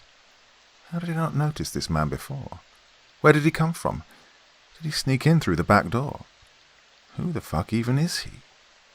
I began. Oh, right, he said apologetically. I'm sorry, I forgot. You haven't had anything to eat yet. Hey, Murtaza, he shouted, causing the man behind the counter to look at him quizzically. Can you get 2 eggs Benedict, please? The man grunted in response. Thanks. He turned to look at me. Oh, I'm Liam, by the way. Stunned at the strangeness of the situation, I reached for my gun for comfort. Whoa! He put his hands up in alarm. I wouldn't do that if I were you. Maddie over there can get very trigger-happy. We wouldn't want to create a mess here now, would we? I swiveled my neck and saw the blonde woman pointing the sharp end of a .44 Magnum at me, grinning like a cat about to tear into a rat. Beads of sweat began forming up on my forehead, and my hands clenched up into fists. They'd obviously planned this. I was surrounded and had very little hope of making it out unscathed. Even if the woman missed her shot, I'd still have to deal with the smartass in front of me. And this guy had the lazy confidence of someone who could fight. How else could he have snuck up on me? Not to mention that the owner of this fine restaurant who was supposedly cooking my breakfast could also turn out to be a pain to deal with. I began to evaluate all possibilities in front of me. Do I ignore the woman, shoot the man in front of me? Slide down to the ground and try to kill both? Jump sideways and break through the windows? None of the options seemed all that attractive. I was well and truly trapped. Calm down, Brian, the man, this Liam, said. We're really not looking for a fight here. You have a very strange way of showing it, I replied, adrenaline still flooding my system unchecked. How does he know who I am? Do you know where they come from? He asked, ignoring my remark. I blinked, confused. Who? The monsters you hunt. You know, the ones that cause rules to form up around them. Rules that you so love to break. Who are you? How do you know all that? I raged. He sighed and pointed his finger at his forehead. I watched as something seemed to press up against it from inside, like it was trying to break through, before settling down on his skin in the form of a tattoo, of a cross with a crescent mounted at the hilt. Oh. You've seen people like me before, I take it. On a job? Working with your associates? He asked, and continued talking when I nodded. Oh, my organization is old, very old, back when things from the other side roamed freely in our world, terrorizing humanity, devastating entire communities at a time. A bunch of smart people got together and decided enough was enough, and that it was beyond time that the thin veil separating the two worlds was adequately protected. Ever since that day, we've been working as guardians of that border, to try and keep the natural balance between the two worlds. I thought you people were just hunters. People who killed monstrosities, I muttered. An easy mistake to make, he admitted. We're not hunters, more like the Forest Service. Sure, we kill a man-eating lion or two every now and then, but our main job is to protect the forest itself, yeah? I nodded absent-mindedly. Something about that reminded me of my own work. "Well, I'm sure that sounds familiar to you. Well, that's because it was actually my people who created Acme in the first place," he added. "The idea was to have a commercial presence in the wider world to raise funds for our work. Or at least that was the cover. Little did we know that there were traitors in our ranks, who'd use the company's resources for their own nefarious designs. Then again, the fact that they insisted on naming the company after the evil corp from the fucking Roadrunner should have given us a clue, right?" "Traitors?" "Yep," he said. "People who are trying to tear that veil down and let the two worlds merge together. I shouldn't have to tell you what would follow if that happens, right?" A chill bolted down my spine as I tried to imagine such an outcome. "Well, we should have taken the hint when the company started creating you genetically enhanced freak shows, pardon my language, and kept you under their direct control, completely separate from the larger organization, but eventually we did figure it out." He leaned back. "See, you rule breakers were not being used to strengthen the system. You've been used to probe its weak points, to try and poke holes into the veil, and use that rip to tear it to shreds." "No, that can't be right." "It is," he insisted. "Every case you investigated was used for that purpose. All those cases marked as aberrations, like the fog in Little Flower Valley. The reason the company cordoned them off is so they could learn to use it to unleash hell upon Earth." My whole world spun around me. This man had to be lying. No way. All those cases, all those innocent lives lost. All this time I've been actively harming the cause I thought I was working for. Was my whole life a lie? "It's not all bad, though," he continued. "There are people like us who've been working against them in the shadows. Groups within groups, secrets within secrets, lies within lies. We've been gathering people with a strong enough moral character who'd be willing to go up against the company. That case you had, at the reservation, we made sure you were assigned that case through a mole at Acme. Those werewolves are also working with us."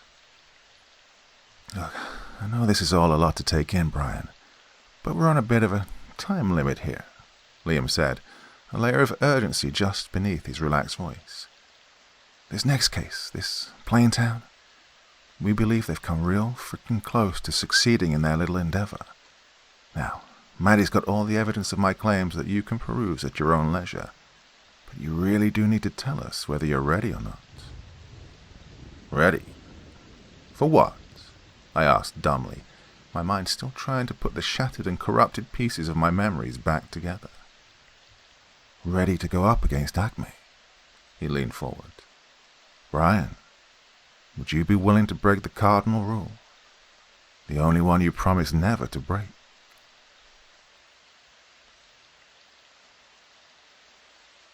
Part 7. Final. I'm a professional rule breaker. I get paid to break rules to save lives. But not this time. This time I'm doing it for free. Now, I've always known that Acme's been involved in some shady shit. I mean, there isn't a multi-billion-dollar corporation out there that hasn't broken the law wherever it's been. Flouting environmental regulations, bribing politicians, exploiting labor in developing countries. These are all things that I'd come to expect from the company, and chose to ignore it all whenever I encountered anything of the sort. Both because I felt I had little to no power to take a stand against it, and because I believed in the morality of my job. Even with all the things that were wrong with Acme, I strongly felt that my line of work was one avenue where the company had acted unambiguously as a force of good. One path that wasn't paved with the blood and suffering of innocence, and that ultimately led to something more meaningful than greed. That veil was lifted from my eyes, quite brutally at that, when I saw the video of the lady of the village being captured and carted off to a secret company facility. I'd watched that thing kill children, learned how it terrorized a community for years, and the company lied to me. They told me they killed her, freed the people from her clutches, when in fact they just took her to further their own monstrous ambitions. For the first time in my life, I began questioning the motives of the company, Try as I might, I couldn't think of an explanation that made sense. At least, nothing that didn't support Liam's claims. The more evidence I looked at, the nigh imperceptible trail of bodies the companies left behind, the destroyed towns, the more it angered and saddened me. To think that they were trying to unleash literal hell on earth sickened me. Maybe it would have been easier if my entire existence wasn't inextricably tied to the company, but it was. And that fact filled me with an explosive rage. That anger made my decision easier. I went through an existential crisis and chose a path for my future in less than an hour. Switching my loyalties and going up against everything I'd ever known in life sent a tingling sensation crackling throughout my body. But it wasn't just that I was betraying Acme, but that I was doing that at Plaintown, a case I'd already had terrifying premonitions about back at Little Flower Valley. My clammy hands trembled with nerves and anxieties. I introduced myself to Liam's people. There were less than a dozen of them, and we spent the day strategizing. And so it is that come nightfall, I'm sitting in a green army jeep next to Murtaza with a rifle in hand, driving down a dirt road towards Plaintown. Thick clouds of dust kicked up by the tires of the jeep are shimmering under the moonlight. "Do you think we have enough people?" I ask, as the middle-aged man next to me chews his lip in concentration. What's that?" I repeat myself. "Quality over quantity," he replies as he turns left. We're circling back to where we'd begun. Some weird ritual that opens up a path to the town. "Besides, haven't we talked about this already?" "Yeah, just nerves is all." "Seems like repetition is the word of that day," he says as he pulls up on the highway again and turns back. The other jeeps in the convoy follow suit. "It makes sense to have fewer people. Makes a precision strike all that much more feasible. In and out in a flash. Liam and I have pulled this off many times before. No worries." "Well, they'll be prepared too," I remind him. If it's something Acme has been preparing for years, and it makes sense they'll have prepared for all eventualities. "But they don't know we're coming for them," he remarks with a grin. "We've made sure to cover our tracks really well. We'll end it before they have a chance to get their bearings." I nod and continue to watch the road in silence. Murtaza's words don't give me much encouragement. I know Acme. I know how ruthless they can be, and I can't help but feel queasy about the future. My train of thought gets cut off by the crackling of the radio. "Do you see it?" Liam's distorted voice fills up the car. "Yep," Murtaza replies into the handset. I do too. We've come up on the gas station. Its immediate surroundings are lit up by the neon lights of its signboard, but the inside is dark and empty. The contrast is creeping me out. "Hold on, we've got this," Liam says, and I watch in the rearview mirror as Maddie climbs out of the car and trots towards the store with her rifle drawn. "It's the same gas station, isn't it?" I ask. "The one from the files?" Murtaza nods. Some time back, a man had received emails from his brother about coming to Plaintown. He'd come across this exact same gas station, and the owner here had taken him into town. The man was, of course, never seen again. Neither was his brother who received his emails. Guess he followed his sibling all the way to Acme's doorway to the other side. Muzzle flashes light up the dark windows of the store, immediately followed by muffled thumps. Maddie then rushes out of the store and gets back into the car with Liam. I try not to think about what she'd shot in the dark. "All right, boys, time to split up." Liam's voice blares through the radio. "Maintain radio contact." "Roger," Murtaza replies, and so do the other cars. The convoy splits up, and we all head in different directions. The plan involves surrounding the town and infiltrating it from 4 directions. It takes about 15 minutes for us to come up on Plaintown. Murtaza parks the jeep at the edge of a small cliff that overlooks the town, and we climb out of the car. The entire town has been swathed in darkness, with there being some brief flashes of light here and there from flickering streetlights. I can hear dogs howling mournfully in the distance. "Where is it?" Murtaza mutters to himself. Should be around here somewhere. The crescent-shaped tattoo on his forehead begins to throb like a beacon. He heads off into the woods to our left, and I follow. I switch on the light mounted beneath my gun to light up the way as we head deeper into the tree cover, but I needn't have done so.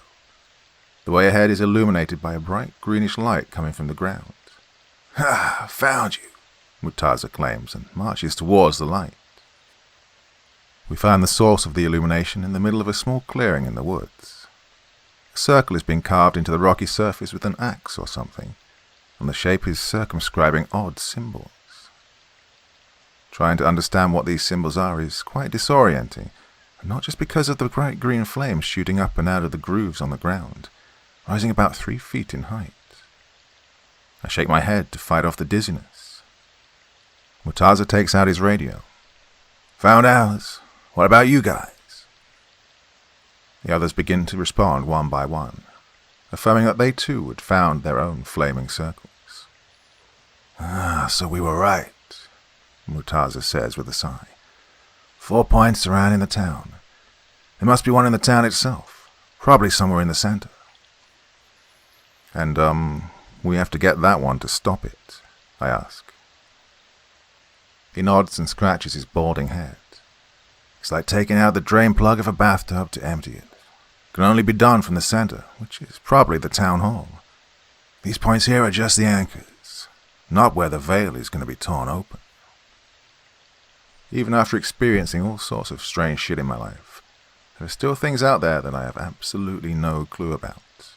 Mysteries of the occult, strange phenomena that leave me breathless in fear and wonder. I can't help but feel glad that I'm with people who seem to know more than me. Murtaza takes out a camera and snaps off a couple of pictures of the fire, and instructs the other teams to do the same through the radio. Soon his phone begins to ding as the others send their pictures. "Are you done?" I ask. He nods. "All right, let's go then." I begin heading back when he stops me. "We proceed on foot from here onwards." He then takes out a syringe from his pocket and stabs himself in the leg with it. "What's that?" I ask. Performance-enhancing drugs," he grins. "Can't have you folks leaving me behind in the dust, can I?" "Whatever. Let's move." Leaving the strange fire burning, we head towards Plaintown. We'll stay off the road and descend down the treacherous path that spits us out near the sheriff's office. Murtaza rips out the chain-link fence surrounding the place with his bare hands, and we enter. Almost immediately I'm hit with an intense wave of nausea. My stomach turns and my knees begin to wobble. "What the fuck?" I whisper. "We're at the edge of the world, Brian," Murtaza remarks bitterly. "Hold on to your seat or you might just fall over to the other side." I don't bother asking whether he was just joking about the last part. We take a couple of seconds to center ourselves. Then, aiming down the barrel of our guns, we move through the streets, coming across various oddities of the town. There's an old woman standing under the only working streetlight we come across, laughing hysterically as if it's a live performance, and she's under a spotlight on the stage. She turns and looks at us. Her face is blank, like a mannequin. We move left, ignoring her. I see televisions blaring static in dark houses as families stand motionless in front of them. I see a man cleaning the exact same spot on the road with a broom. A child circling a lamppost. All faceless. Every single one of them. What's happening to the people here? I wonder out loud. "The world around them's changing," Murtaza replies. "Why should they be unaffected? Poor bastards aren't even sentient anymore." We hear noises up ahead, loud laughter and amiable conversation. In context, it's extremely jarring. We hug the walls to the sides and proceed with caution. It's the town hall, and in front of it sits a truck. Standing around it are about 5 men, smoking and chatting away as if the world around them isn't literally going to hell. "Acme's people," I remark, and Murtaza shuts off his radio. "Should we take them out?" I whisper, and he shakes his head. "Can't. Who even knows if a bullet to the head would be enough to put these fuckers down? I don't recognize any of them, but that doesn't mean that they aren't genetically enhanced. Maybe the company had another batch of people like me and they skipped the extensive moral education that we were put through. We wait in tense silence, watching the seconds tick by, knowing that we were fast running out of time. "Oh, fuck it," Murtaza says and takes aim. My heart beats in my chest as I do the same. I quickly begin formulating a plan of action. I see myself firing the gun and rushing forward with my knife drawn to decapitate them before they can potentially regenerate. I pick my target, exhale, my finger nears the trigger. It's a fruitless endeavor, because the moment we would get ready to start firing, more men come running out of the building carrying black bags. The group quickly jumps into the truck, which tears off down the road, the tires screeching as they burn the asphalt. "Move," says Murtaza, and we do, but we're halted by gunfire in the distance. The sound echoes all throughout the town. Murtaza's radio crackles. "We've made contact." Liam's panicked voice erupts from the radio. "We're going to get bogged down." "Nothing we can do," Murtaza says and continues pushing towards the town hall. The building's been constructed keeping Victorian style of architecture in mind. Arched windows, pointed roof and all. Ignoring the vicious firefight going on near us, we cut across the grassy lawn and walk into the town hall.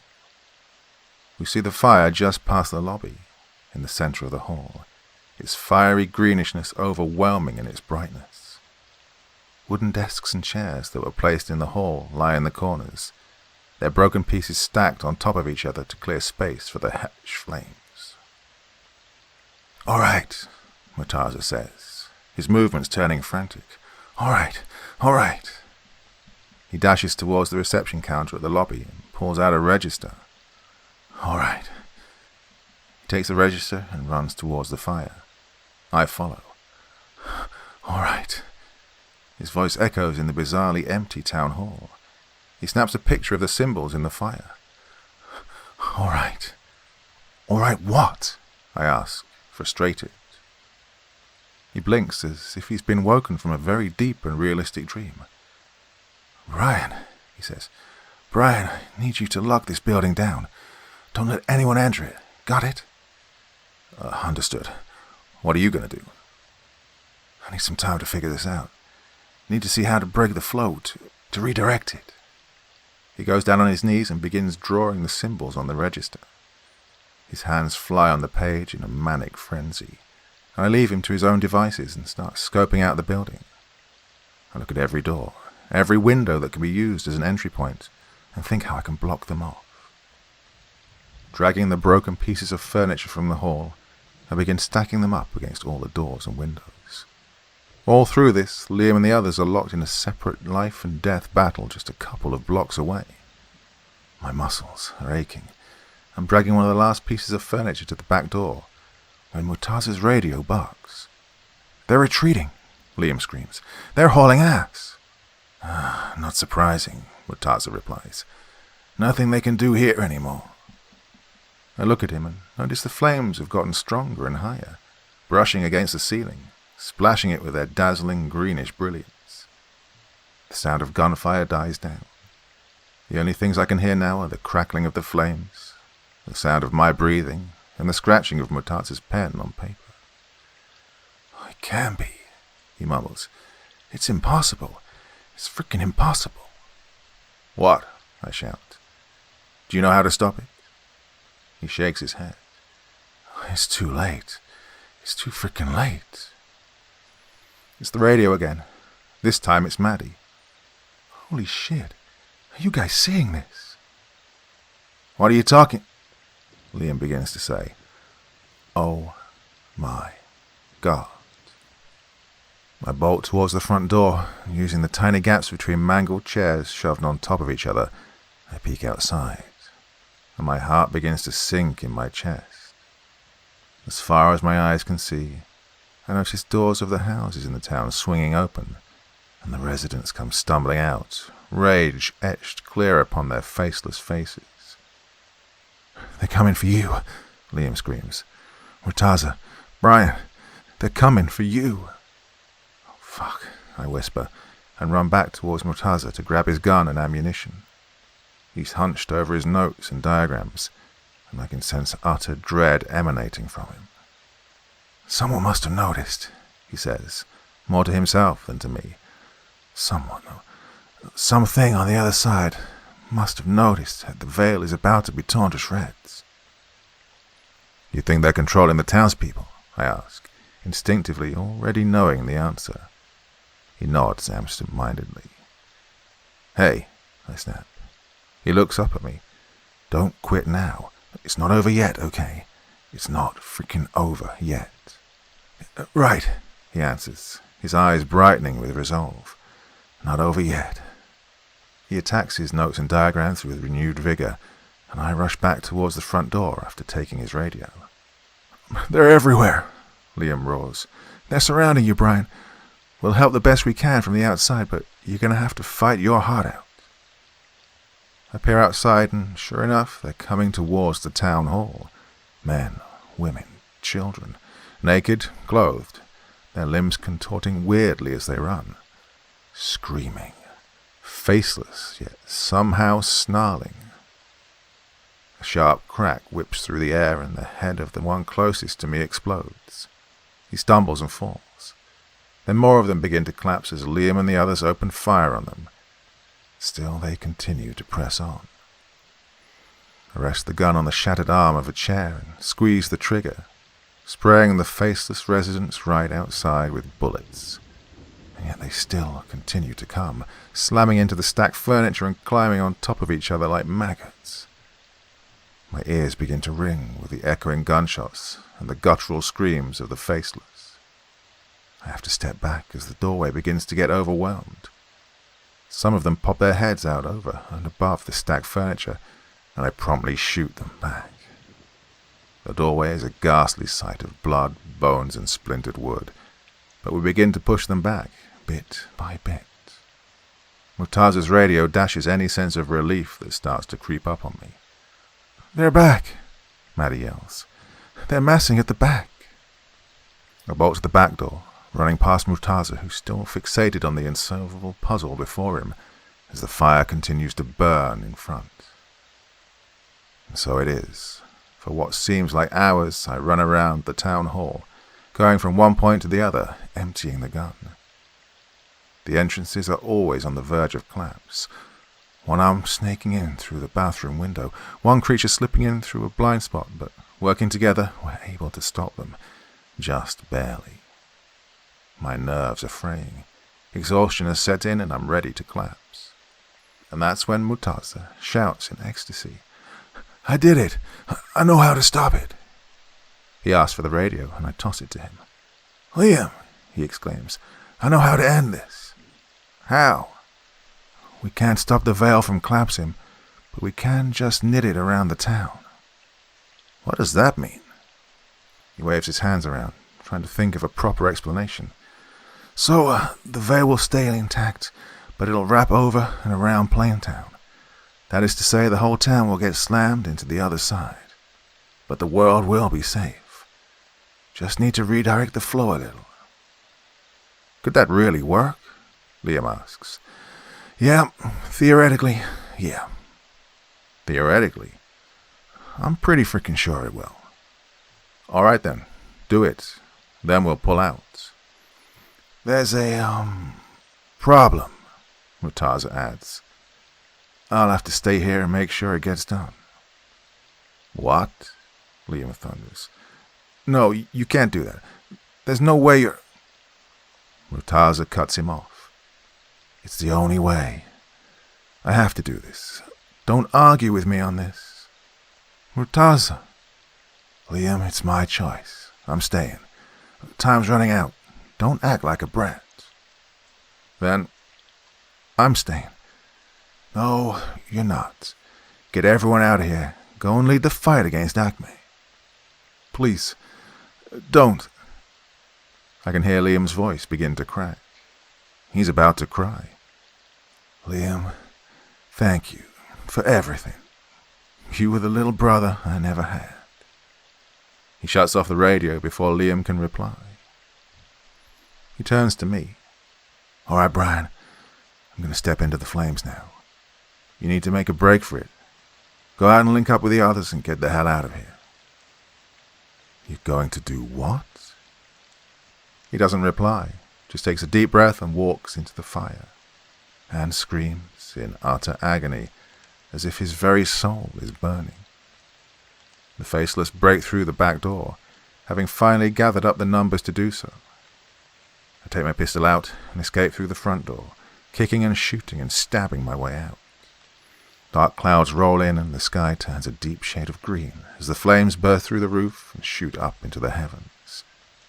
The other fires surrounding the town do the same, creating a fucked up dome supported by 5 fiery pillars. I meet up with Liam's group at the end of the street.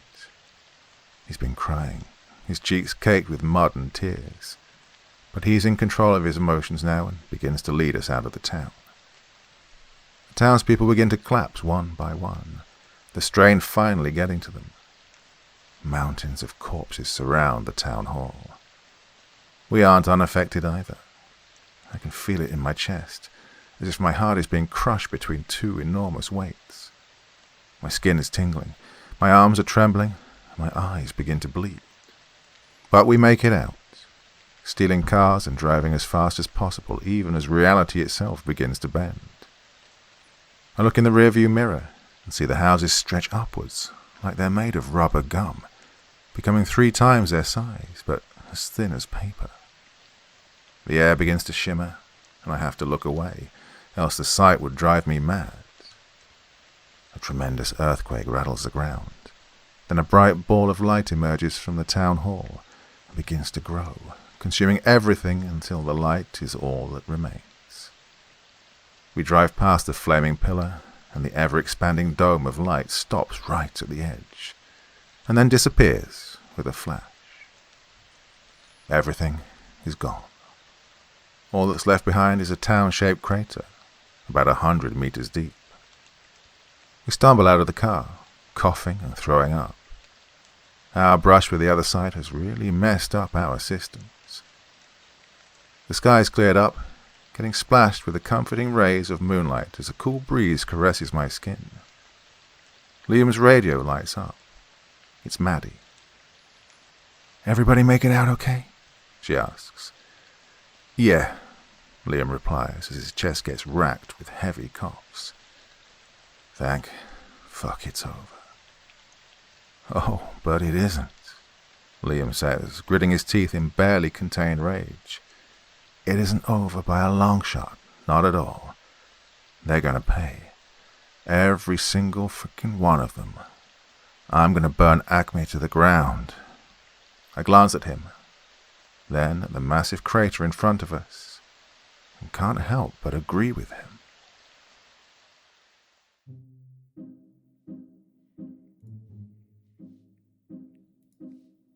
Well, hello, my dear friends, and if you've made it through that entire 2-hour-plus epic deep dive, first of all, well, thanks again. Seriously, these longer stories are intense journeys sometimes, and I'm so glad that you all came along for the ride. I mean, for me, stories like this don't just entertain you. Me? No, they kind of get under my skin, make me think, maybe even keep me up at night. That's why I love sharing them with you. Whether you're here for the thrills, the chills, or just to lose yourself in some hauntingly beautiful prose or something like that, well, it does, it means the world to me that you stick around. So, thank you again for being here, as you have been for many years now. And thanks in advance for all the comments, thoughts you leave below the video, and of course your support. So, my dear friends, until next time, stay curious, stay safe, and I'll catch you on the next video. So, till then, very, very sweet dreams, and bye-bye. Thank you so much for taking the time to listen to this story today. Really means a lot to me and to the author of the story, of course. Well, if you want to know more about me, I'm pretty much everywhere on social media. You can find me on Facebook, Twitter, Instagram. You can download my music on SoundCloud. I've got a Patreon if you feel like. Throw me $1 or $2. Very much appreciated.